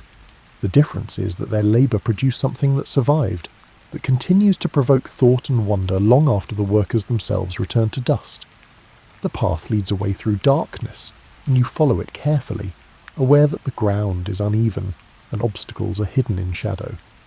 Behind you the stones remain, solid and permanent in ways that most human efforts are not. They will stand through tonight, through the coming seasons, through years and decades and centuries ahead. Other hands will touch their surfaces, other eyes will trace their lines, other minds will marvel at the achievement they represent. And perhaps, occasionally, someone will understand that the true marvel is not that the stones were moved or carved or aligned. The marvel is that humans chose to undertake these projects despite the enormous cost in labour and time, that they persisted through difficulties that would have justified abandonment, and that they created forms which speak across millennia to observers who do not share their language or culture, but who recognise in shaped stone a common humanity. The structures stand because builders intended them to stand. The techniques work because they respect physical law. The mystery evaporates when examined with informed curiosity rather than a predetermined need for the inexplicable. What remains after mystery departs is something more valuable: understanding of human capability, respect for ancestral knowledge, and appreciation for the patient accumulation of skill across generations. You reach the end of the path as full darkness settles. The stones disappear behind you, invisible now but still present, still enduring, still silently teaching anyone willing to learn. Tomorrow brings new opportunities to engage with ancient achievements, to test understanding against evidence, to refine knowledge through careful observation. The work of understanding continues, generation after generation, building on what came before while preparing foundations for what comes next. Sleep arrives easily after a day spent among stones, your mind filled with images of careful craft and patient construction. The rhythms of hammer on rock, the texture of rope against palm, the satisfaction of watching massive weight respond to lever mechanics. These experiences settle into memory where they will remain, accessible whenever you need to remember that humans have always been capable of remarkable things when motivation, knowledge, and persistence align. The stones rest under stars that ancient builders used for navigation and calendrical calculations. The same celestial mechanics that guided ancient construction projects continue their infinite patterns, indifferent to human interpretation but available to anyone who chooses to observe carefully. Understanding arrives not through revelation but through sustained attention, through the willingness to look past surface mysticism and engage with the elegant simplicity of physical principles applied by knowledgeable hands. And so the structures stand, monuments not to lost technology or external assistance, but to human ingenuity operating within natural constraints, achieving remarkable results through available means. The stones remember nothing, having no capacity for memory, but they preserve everything in their joints and surfaces and alignments, offering testimony that can be read by those who learn the language of construction, the vocabulary of lever and abrasive and astronomical observation. You sleep, and the stones stand, and the world continues its rotation, and tomorrow brings new opportunities to learn from old stones what they still have to teach about patience, skill, and the remarkable things that humans can accomplish when they commit to long-term projects with clear vision and sustained effort.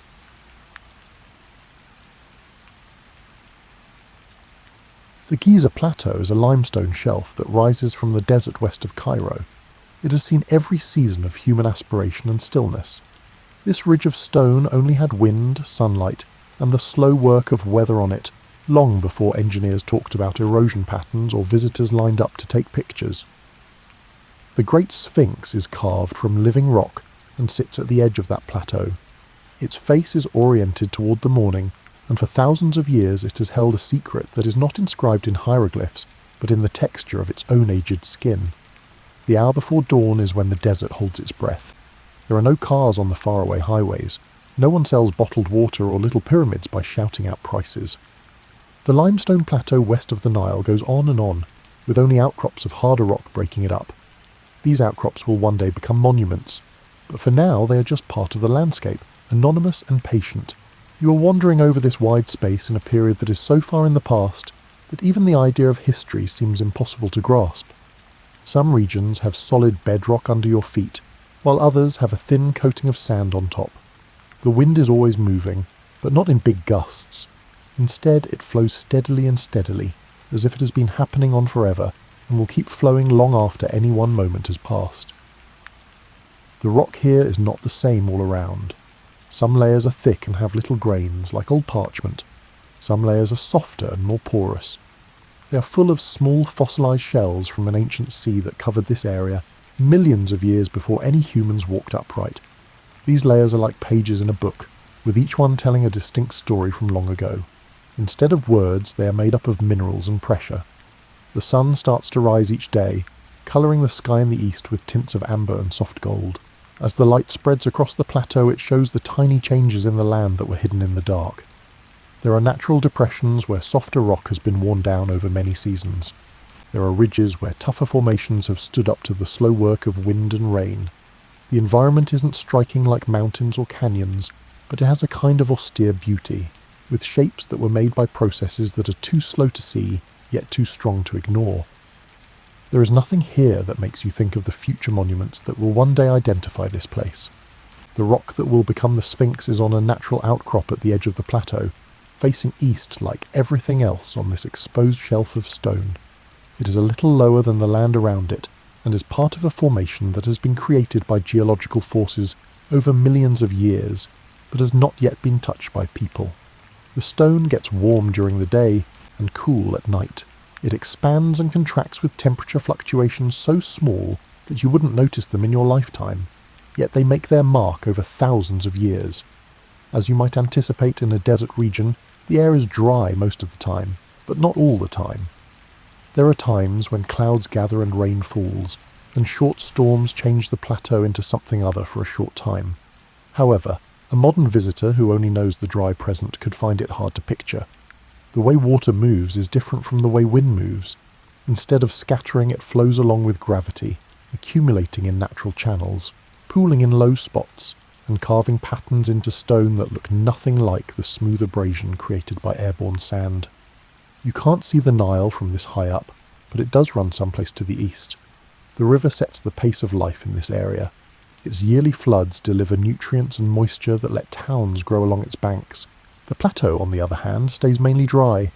It is a barrier between the cultivated floodplain and the real desert, which goes on forever to the west. It is terrain that is in between two things, and that might be why people will finally choose it for their most lasting monuments. It will be thousands of years before anyone decides to sculpt this granite outcrop. Civilizations will grow along the river below, creating new ways of farming, writing, building, and all the other things that make a collection of people into a culture. They will find promise in this plateau, not simply empty stone. They will see it as a way to communicate notions about power, permanence, and the link between earthly rulers and cosmic forces. But right now, before all of that, the rock just is. The wind smooths it out grain by grain. Every day the sun warms it up, and every night it cools down. It rains on it sometimes, following the natural slope of the terrain. The rain leaves behind small marks that build up over time. The stone is patient in a manner that living creatures can never be. Its changes happen on a scale that is much larger than what people can see. As the morning goes on, you can see how the light changes. The shadows change and get smaller, showing details in the rock that weren't apparent a moment ago. There are patterns here that were made by natural processes. They are like geological syntax that talks about climate, chemistry, and the slow math of erosion. The softer strata erode faster than the harder ones, leaving behind horizontal grooves and bumps that follow the way the sediments were originally laid down millions of years ago. The wind increases up a little, and the sand hisses against the rock that is exposed. The desert is changing, one grain at a time. When monuments are built here in a few thousand years, archaeologists and geologists will try to interpret the history inscribed in stone. They will try to tell the difference between natural weathering and human damage, as well as between old damage and recent degradation. They will measure, take pictures, and argue, since the story that one rock tells is never clear or straightforward. The plateau lies in a type of suspended present, before names, before monuments, and before the weight of historical importance. It is just itself, rock, sand, and light, fashioned by forces that don't care about people. The Sphinx doesn't exist yet, but the stone that will become it is already here, waiting through geological time for the moment when people will see something other than raw material in this outcrop. It doesn't happen overnight that someone decides to carve a monument here.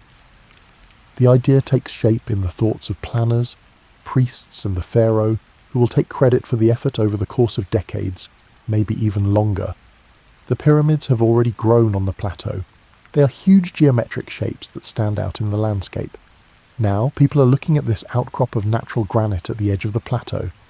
The stone isn't perfect. Some strata of limestone are dense and fine, while others are soft and friable. An experienced mason could inform you that this would pose difficulties later, since monuments made from such different materials will wear down unevenly. However, it seems that these worries are not as important as others. Maybe the place is more important than the item. Maybe cutting this rock instead of getting nicer stone from somewhere else has some symbolic meaning. Like so many things from this long ago time, the reasons are still frustratingly unclear. You see workers come and go, but watch isn't the best term for seeing something happen over years or decades. They bring copper tools, stone hammers, and the kind of patience and drive that big undertakings need. There are no machines to speed things up or power tools to cut through limestone in a few minutes. Everything depends on human strength and meticulous planning, as well as information passed down from master craftsmen to apprentices and techniques that have been improved over the years. The first step is to get rid of the overburden, which is the layers of softer rock and sand that cover the harder structure below. Workers chisel away at the stone, making a rough shape that starts to seem like a sculpture coming out of a flat surface. The air is full of limestone dust, which covers everything in a fine white powder.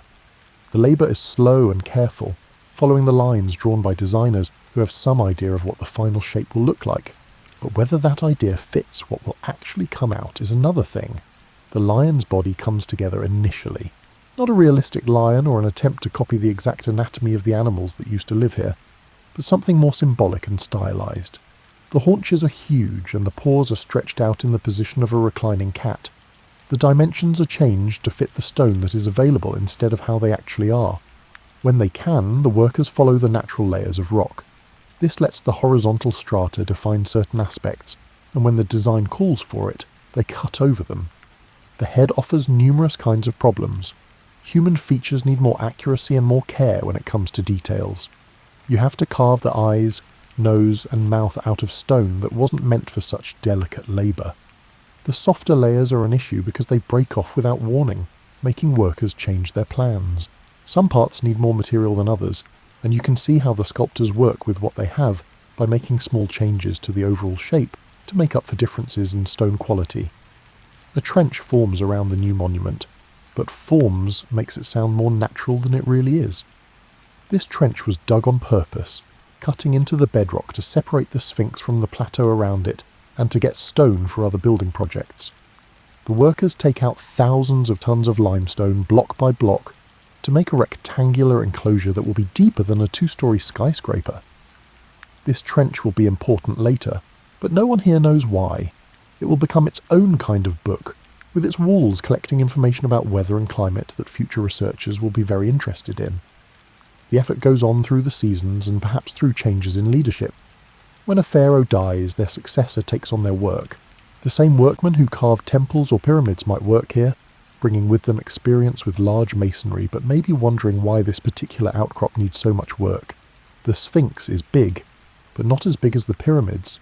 It's remarkable, but not in a way that makes you feel overwhelmed. It seems to be more important as a symbol than as a physical object. You can see how the carving process changes the stone. You can see tool traces in some places, like grooves that run parallel to the grain where copper chisels cut into limestone. Sometimes they had to work against the grain. There are parts where the stone has been chiseled away neatly, and parts where it breaks unevenly, which shows how weak the material is. The sculptors are good at what they do, but the rock doesn't always cooperate. Sometimes it breaks or crumbles in ways they didn't expect. The face gets the greatest attention, which makes logical because it is a symbol. This is a royal portrait, although it's hard to say how much it looks like a real pharaoh. The features are idealized, showing strength and permanence instead of a unique personality. The eyes are big and face forward, so they can see the morning. The nose is big, but it won't last in its current form. The mouth is closed, thus it doesn't show a smile or a frown. Instead, it shows something more neutral and lasting. It is hard to measure how time goes by. The work goes on during some seasons and stops during others. Flooding along the Nile may change the schedule by taking workers away from their regular jobs to do agricultural labour. Changes in politics may cause resources to be used on other initiatives. The monument doesn't show up all at once. Instead, it shows up slowly, like a photo developing in slow motion, with details coming out of stone that was previously shapeless and becoming something recognised and planned. Eventually the carving is done, or at least done enough. The Sphinx is crouched in its trench, facing east. It is on the plateau but not part of it. Some surfaces are smoothed out by workers, while others are left rough. They add details that will fade over time and leave out others that could have made their intentions obvious to anyone who look at them later. The monument is huge. It is longer than a football field from paw to tail, and was cut nearly entirely from living bedrock, instead of being built from mined blocks. It stands still under the Egyptian heat, a testament to thousands of hours of work and decades of dedication to a goal. People forget that paint is put on, though. It wasn't always the worn beige of exposed limestone that made up the Sphinx. It used to be tinted with reds, blues and yellows that covered its surface and made raw stone look more alive and colourful. Some of this pigment will stay in sheltered spots, giving clues about what the monument looked like when it was first built. However, most of it will fade away over time, leaving only the stone. The monument does not weather in the same way all over. You can see this in the first few decades, and definitely in the first century. The softer layers of limestone that made carving hard are still causing problems. They wear away faster than the harder layers above and below them, which makes horizontal grooves that get deeper with time. This makes the Sphinx look striped or layered, which highlights its geological structure instead of its sculptural shape. You stand inside the enclosure and watch the water flow down the sides of the monument during a rare downpour. It doesn't rain very often here, but it will rain less often in the future. When it rains, it changes the Sphinx for a short time. The stone gets darker, the carved channels fill with running water, and the water pools at the base where the bedrock floor of the enclosure stops it from draining. The water doesn't just go away. It gets into the porous layers of limestone where it dissolves small amounts of calcium carbonate, makes cracks bigger, and makes new ones. The procedure involves both chemicals and machines. Rainwater is a little bit acidic, which means it can react with limestone if it has enough time and contact. Water that gets inside the stone destroys the minerals that keep the rock together, making it weaker from the inside. When the water finally dries out, it can leave behind salts that form crystals in cracks and crevices. As they grow, they force the rock apart from the inside. This cycle happens every time it rains or gets particularly humid, and it slowly but surely breaks down the surface of the monument. Wind blows sand into the enclosure, where it builds up against the lower parts of the Sphinx.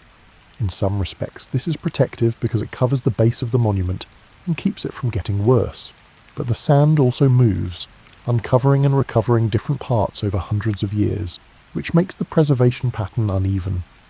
Parts of the Sphinx that are still buried are less affected by the weather than parts that are exposed to it all the time.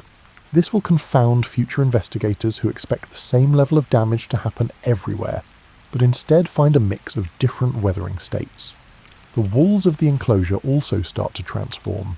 The Sphinx was carved out of bedrock, and these vertical surfaces are now exposed to the same weather as the monument itself. Rain falls on their faces and follows natural cracks in the stone, making them bigger and forming channels. The walls get a unique texture. They aren't smooth like freshly carved stone. Instead, they have deep grooves that make them look almost like corrugated metal. The pattern goes up and down instead of side to side, following the flow of water instead of the way the original rock layers were laid out. Maintenance crews come by every so often, but as time goes on and the monument's original purpose becomes less evident to new generations, they come less often. They remove the sand, fix any evident damage using limestone blocks, and maybe repaint surfaces that have faded. But they can't stop the main process of weathering or the slow conversation between stone and climate. The Sphinx keeps changing, but not in ways that are visible from one year to the next. The neck has its own set of difficulties. This thin part that connects the huge head to the huge body is cut from some of the weaker limestone strata, and it exhibits the effects of weathering more clearly than the other parts. Here, horizontal grooves get deeper, forming weak spots. Later restorers will put protective blocks around the neck, which will make a collar to keep the head from coming off the body. However, this is simply a temporary fix for a process that is still going on. You can see how different parts of the monument wear down at different speeds, which makes a kind of topographic map of stone quality. The hardest layers, which are made of thick limestone, don't wear away and stick out, making ridges and ledges. The softer layers go away, leaving behind grooves and holes. The overall effect is that the Sphinx looks more like a rock than a sculpture, as if nature is slowly taking back the monument and bringing back the original bedding planes that human carvers tried to hide. Birds roost on the monument, which adds to the weathering process. Guano builds up in sheltered regions, and while this may seem unimportant, the acidic waste speeds up the breakdown of limestone in small areas. Small plants can develop in gaps where wind-blown dirt has built up. As they grow, their roots make the cracks bigger. These biological variables make the weathering process more complicated than just mechanical erosion or chemical disintegration. The paint on the monument, which was put on very meticulously when it was new, wears off swiftly by historical standards. Most of the pigment has either flaked off or faded to the point that it is almost invisible after a few hundred years. This makes the monument look very different. It goes from being a vibrant icon to something more serious and ageless, but also more fragile. The paint had made a protective coating that kept the stone underneath it from being wet and windy. The weathering speeds up without such protection.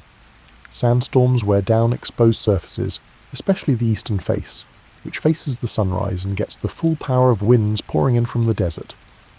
Wind-driven sand has a distinct texture than water erosion. It makes things smoother and rounder, polishing instead of corroding.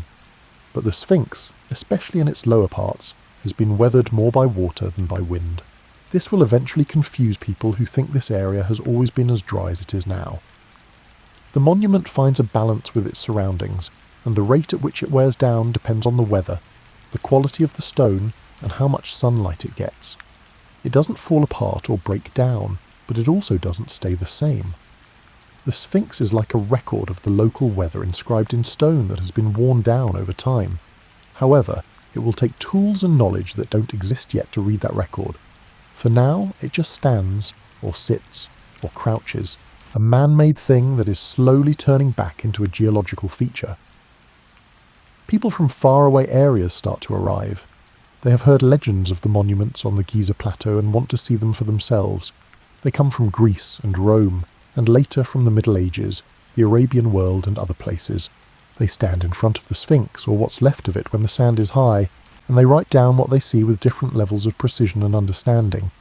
You go alongside a Greek historian from the 5th century BCE as he looks at the monument and talks to local guides. He doesn't say anything about weathering, but he does say that the Sphinx is ancient even to his ancient eyes, already old beyond memory. The guides tell him stories about how it was made, but it's hard to know if these stories are based on real events. Over the years, memories fade and change. By this time, the monument has been here longer than the time from the Greek classical period to now. A Roman traveller hundreds of years later sees that the Sphinx is mostly covered in sand, with only the head and upper back showing above the desert floor. This happens over and over again. Over the years, the monument comes and goes as the sand levels rise and fall. Sometimes it is completely hidden, and only people who live nearby know what is underneath. Other times it is fully exposed after rulers clear the area in order to restore or claim a connection to an even older past. Arabic academics in the Middle Ages wrote about the monument with fascination, but they were also confused by it. The term Sphinx comes from Greek, and was used in the past, not the original Egyptian name. Arabic sources use several titles for it, and sometimes they say it is a scary figure, and other times they say it is a more neutral landmark. They say the face is hurt, but other stories say when and how it happened. Some people think it was natural weathering, others think it was intentional vandalism, and yet others think it was supernatural intervention. The truth is arguably less interesting than any of these reasons: the effect of time on soft stone over time. European explorers in the past brought new ideas and tools with them. They draw the monument, measure it, and take samples of the stone to analyse when they get home. Some of these early observers see the patterns of weathering, but they don't yet know enough about geology to understand them correctly. They notice the deep grooves in the walls of the enclosure and the body of the Sphinx, but they think they were caused by wind erosion, the activities of ancient priests, or floodwaters from the nearby Nile. You stand next to a French artist while Napoleon's army's in Egypt, watching him draw realistic pictures of the Sphinx and other sites. The artistic record from this time is important because it shows what the monument looked like before more extensive modern restoration work started to change its look. The sketches illustrate damage that will be fixed later, weathering patterns that will be hidden, and details that will be lost or modified. Even this baseline is a monument that has been deteriorating for thousands of years, so they give us a starting point. In the 1800s, photographers came along, and all of a sudden there is a more objective record, or at least one that looks more objective. In early photos, the Sphinx is shown in several stages of being buried and dug up, with sand piled up against its sides and workers clearing the area again. The pictures also depict deterioration in great detail, showing the stone's worn texture in ways that drawings could only come close to. Later on, these pictures will be significant as geologists try to figure out how fast and in what ways weathering happens. Scientists join the trekkers and use organised methods to study the monument. They take samples for testing, assess the site's size, and make precise maps of it.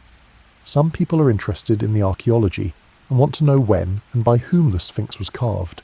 Some people start to think about the geology, focusing on the stone itself instead of the sculpture that was made from it.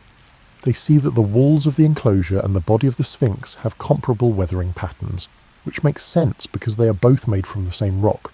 However, they also see traits that don't quite fit with what is known about the local environment. Some people say that the weathering on the Sphinx and its enclosure looks distinct from the weathering on other monuments in the area. For example, the pyramids, which are old and have been exposed to the same weather, do not show the same kind of profound rolling erosion. Some of the difference may be because they are made of limestone blocks instead of being cut out of bedrock. Some people are especially confused by the enclosure walls since the vertical weathering channels are so apparent, which means that water must have flowed down the walls instead of wind or other things. These initial observations lack the methodical rigour required for contemporary scientific inquiry. They are dispersed based on stories and often include guesses or mistakes, but they plant seeds that will someday blossom into big scientific arguments. What does the weathering look the way it does? Why do monuments that look like they were in the same environment have different features? What does the pattern of erosion tell us about the weather in ancient Egypt? The monument is still weathering, of course, and it doesn't care that people are curious about it. Every rain leaves a mark. Every sandstorm adds something. The soft layers keep eroding quicker than the hard ones, making the original geological structure look more and more like it did before. The Sphinx is like a natural experiment in how limestone breaks down over time, but no one knows yet how much information is hidden in its eroded surface. The 20th century provides new tools and new problems. Geologists who know how to decipher stories written in rock start looking at the Sphinx with scientific rigour. They know how erosion works, how different climates affect different types of stone, and how quickly weathering happens in different situations. They think that the monument's weathering will communicate a simple story of being in the desert for 3,500 years. The story they find is harder to understand. You're standing with a geologist in the enclosure, watching him run his hands over the walls that have been worn down over time. He feels the texture and notes the patterns. He has looked at erosion in a lot of different places and climates, and what he sees here doesn't exactly fit with what he would expect given thousands of years of wind and sand. The grooves are too deep, too circular, and too visibly made by water instead of rough particles. He takes pictures of the walls from different angles, measures them, and gathers samples for lab investigation. The weathering on the body of the Sphinx is similar. Wind erosion is definitely the main cause of a smoother, more polished surface in some places, especially on the upper parts of the head. But the lower body, especially the parts that have just been dug out of the protecting sand, display deeper, more dramatic weathering that looks very different. The grooves don't follow the rock's horizontal layers. Instead, they follow vertical and wavy patterns. This is a classic case of weathering caused by rain falling on vertical or sloping surfaces for a long time. Other geologists look at the same things and come to different conclusions. They say that the Sphinx has been buried and dug up several times throughout the years, and that this complicated history could explain the strange patterns of weathering.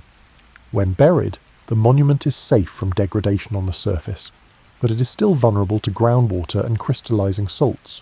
It is exposed to the wind, rain, and changes in temperature.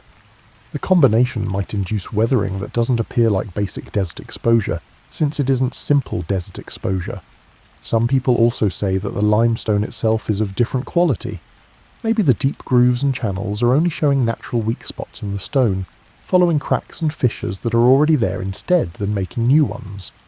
The weathering may look like water erosion, because water, even if it doesn't happen often, naturally takes advantage of these flaws, making patterns that look stronger than they really are.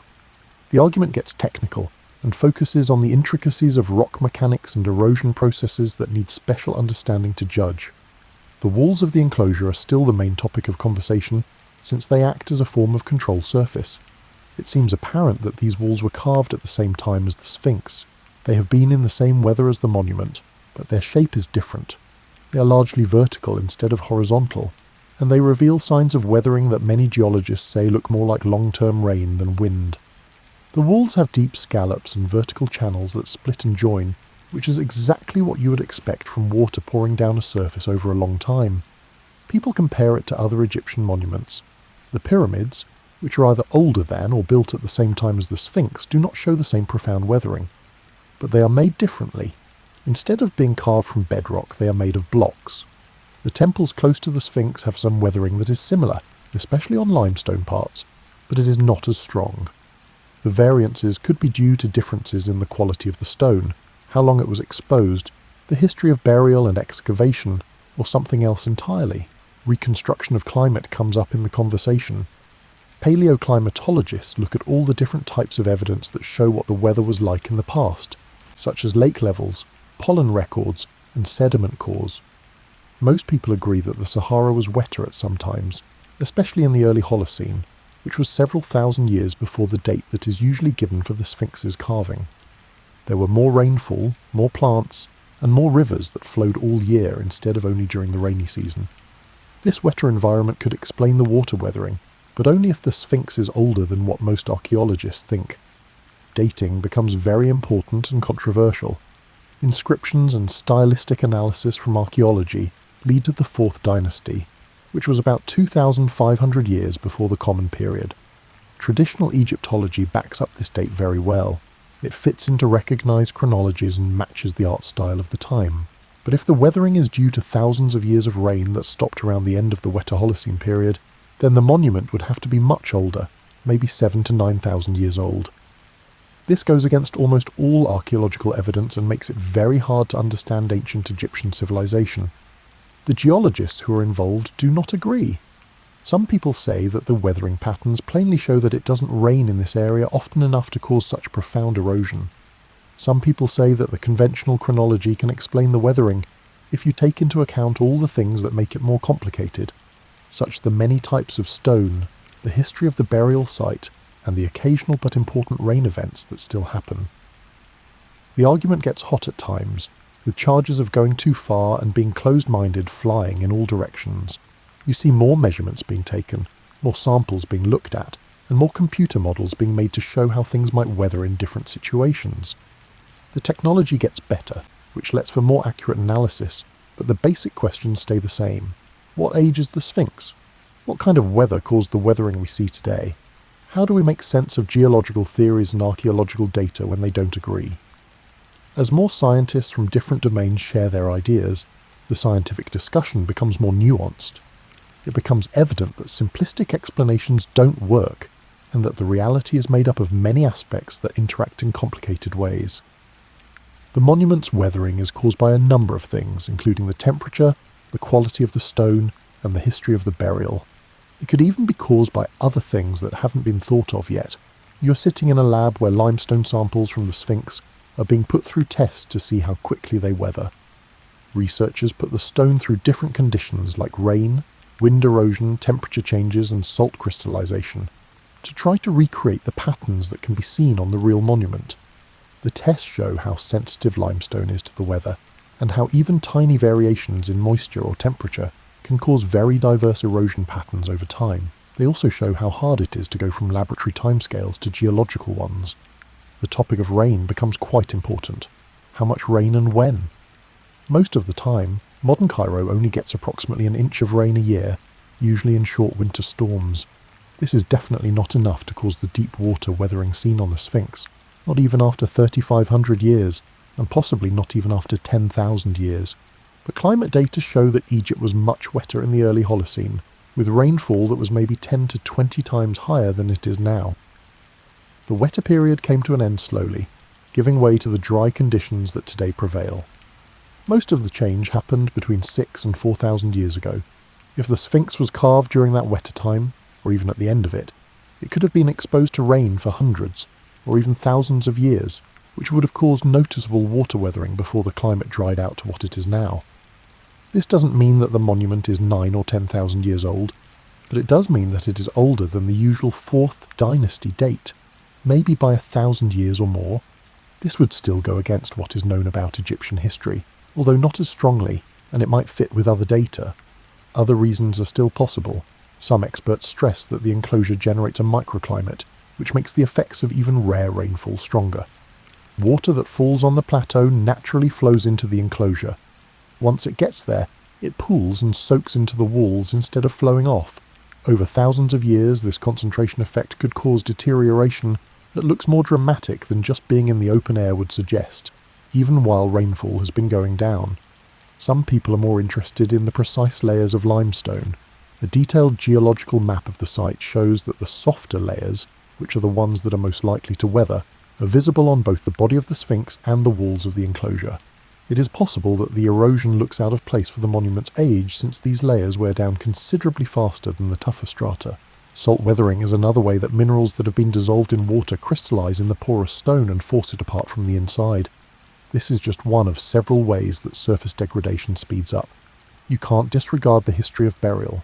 Records and evidence from excavations show that the Sphinx has been buried and dug up several times over the years. When buried, the monument is safe from rain and wind erosion, but it is still subject to groundwater and the chemical weathering that happens in wet sand. When it is not covered, it gets very hot from the sun, which pulls moisture out of the stone and causes thermal stress. Over the course of its life, the monument has been exposed to many various types of weathering, which makes it hard to predict how it will break down using just one set of assumptions. You look at cores that were drilled from the walls of the enclosure and the body of the Sphinx. These are thin cylinders of limestone that show how the stone is put together on the inside. The cores show that weathering goes inward from surfaces that are exposed, making a zone of weaker material that can be several inches thick in some places. You may learn about erosion rates by looking at how deep this weathered zone is, but you need to know what the weather was like over time to understand that information. A zone that has been weathered a lot could mean that it is very old, that it has been weathered a lot in a short amount of time, or a combination of both. Chemical tests on the worn stone show that the minerals in it have changed. The outermost layers are missing calcium carbonate, which is the main part of limestone. This is what happens when acidic water dissolves limestone.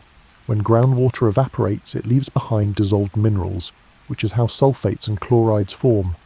These minerals are found in high concentrations near the surface. Salt weathering happens when these salts crystallize and expand, putting pressure on the rock until it breaks apart. This process works best in dry climates with seasonal moisture.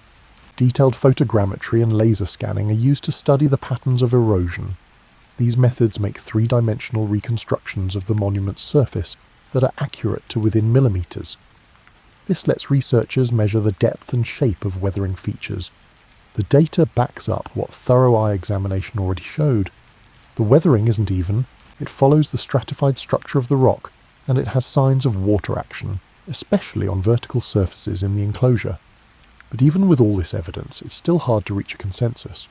Different experts give the evidence different amounts of weight. Some people focus on the geological evidence and say that the weathering needs conditions that weren't present during the usual time period. Some people put more weight on the archaeological evidence and say that the weathering must be explainable within that time frame, even if we don't fully understand how it happened yet. The debate is scientific in the best sense, based on facts and arguments rather than beliefs. However, it is also frustrating because the evidence does not clearly point in one direction. Geologists first asked questions about the Sphinx's weathering decades ago, and the monument is still being studied from every angle possible. They use new methods. People are looking at old ideas again. The conversation has gone beyond simple explanations to include the difficulty of trying to piece together the history of a monument that has been affected by changing conditions over thousands of years. You stand in the enclosure during another modern excavation and watch as archaeologists carefully remove sand from around the Sphinx's pores. They write down every layer, every artifact, and every detail that might help them learn more about the site's past. They find proof of many restoration projects, some from ancient times, some from the Middle Ages, and some from the present. They find limestone blocks that were added to fix damage, mortar that comes from different times, and tool marks that come from different times. Each new find adds more information to the story, but it also makes it more complicated. This shows how hard it is to tell the monument's original state from its long history of weathering and repair. The water erosion hypothesis, as it is now known, has not been proven or disproven for sure. It is still a possibility, though some evidence supports it and others go against it. There are papers in the scientific literature that take different sides on the issue. Some say the monument must be older than people usually think, others defend the traditional date, and still others suggest middle ground positions that try to make sense of the conflicting evidence. This is how science usually works, not with sudden breakthroughs and clear answers, but with a gradual improvement of understanding through more research. Climate modelling has come a long way, and it can now give us more accurate pictures of what the Nile Valley was like in the past. These models show that the area was wetter during the early to middle Holocene, and then it slowly became drier. But they also show that the transition was complicated, with changes happening on a century and even decade-long basis. There were times when it was wetter during the overall drying trend, and times when it was drier during the wetter regime.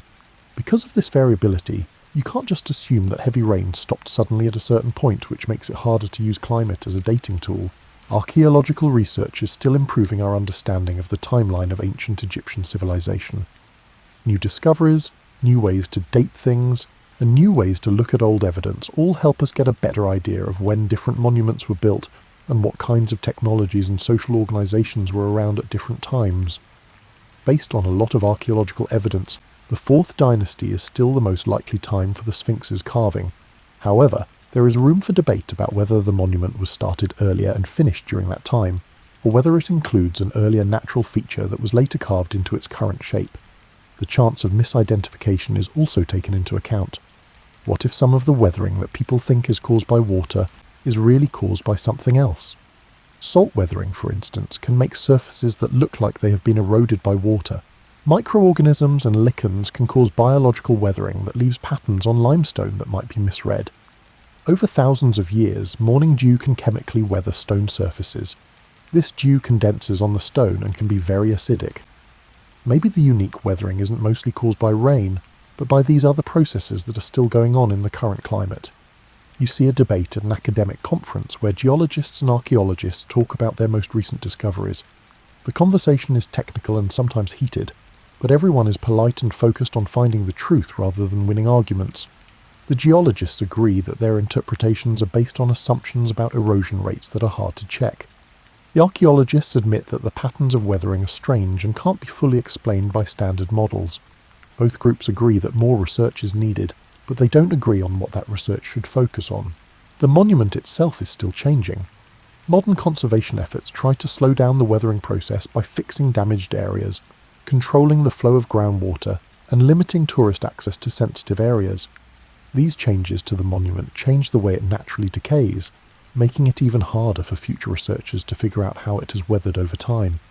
Every repair, every application of consolidant, and every drainage system added changes the monument in small ways that will make it harder to figure out what it was like when it was new and how it weathered. Philosophical inquiries arise from the technical discourse. How confident must we be prior to endorsing a significant alteration of historical chronology? What constitutes adequate evidence to challenge established interpretations? What should we do when different kinds of evidence point to different things? These questions are not only scientific, they are also epistemic, meaning they have to do with how we know what we know and how sure we should be of our conclusions. The Sphinx doesn't care about human arguments and keeps going. It rains sometimes, but not as often as it used to. Still, it rains enough to keep the slow process of erosion going. Wind blows sand that wears down surfaces that are open to the elements. The stone gets hot during the day and cools down at night, which puts stress on it. Salt forms crystals in cracks and pores. The monument changes at a rate that is too slow to see directly, but it is still happening. In 1,000 years, the weathering will have progressed, and future researchers may possess the tools and knowledge necessary to resolve current unanswered questions. The story of the Sphinx's weathering is really about limits. The limits of the monument in terms of how much weathering it can take before important parts are lost, and the limits of people in terms of how well we can piece together the past from incomplete evidence. The monument is at the point where geology and archaeology meet. It is at the point where deep time, millions of years, and human time, thousands of years, meet. To understand its past, you need to connect those points of view, which is easier said than done. You walk around the enclosure one last time, imagining how it has changed over the thousands of years since the monument was carved. The walls that surround the Sphinx tell a story in stone, but the exact words are still up for debate. The grooves and channels, the recessed layers, and the different rates of weathering between hard and soft strata are all pieces of information, but they need to be interpreted, and that interpretation is based on assumptions that are themselves based on shaky ground. The traditional archaeological perspective retains its legitimacy through substantial evidence. The Sphinx looks like other 4th dynasty monuments. There are writings from that time that talk about it. The way they built things is consistent with what we know about what Egyptians could do at that time. The monument is surrounded by other 4th dynasty buildings, and there is no proof that there was an older, different civilization that could do such advanced stonework. These are strong arguments that are hard to ignore unless there is equally strong evidence against them. The geological observations are also important. Several geologists who are experts in how erosion works have looked at the monument and come to the same conclusions about how it has weathered.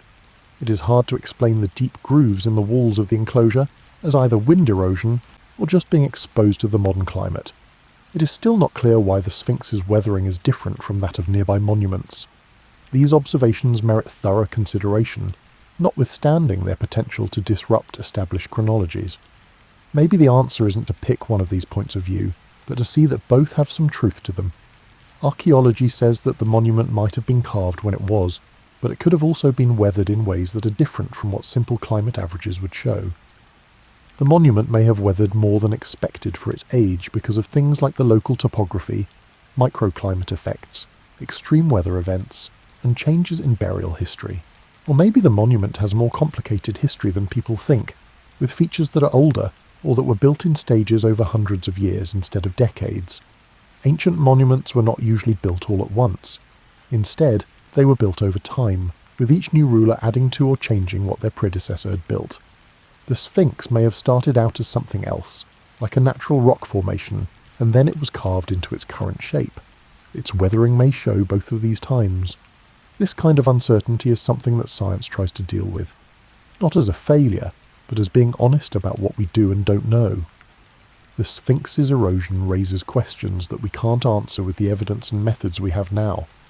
That is not a reason to stop looking into things, or to ignore either the geological evidence or the archaeological framework. It is a reason to keep doing research, but we should be humble about how hard it is to read messages carved in stone by processes that happen over timescales that are much longer than what we can see.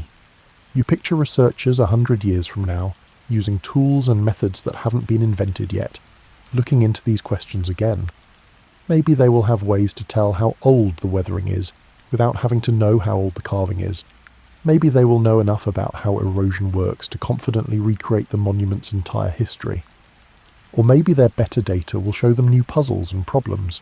That's how scientific knowledge usually works. It answers old questions and raises new ones. The monument doesn't care what other people think. No matter how people understand its history, it will still be there or slowly fade away. The weathering that has prompted so much talk is just a normal part of stone being in the world, and being exposed to the same forces that shape all rock on the surface of the earth. It doesn't matter if those forces worked for 3,500 years, 7,500 years, or some other amount of time. The basic process is the same: the slow work of water, wind, chemistry, and time. The plateau is silent in the early morning, just how it has been for thousands of years. The sun rises in the east and spreads light over the Giza monuments, brightening their worn surfaces. Later, tourists will come with cameras ready to witness famous buildings that link them to the past.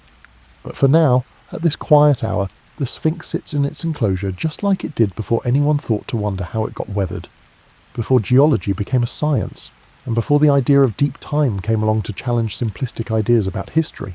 The stone keeps its secrets not because it is stubborn, but because rock does not talk in ways that are easy for people to grasp.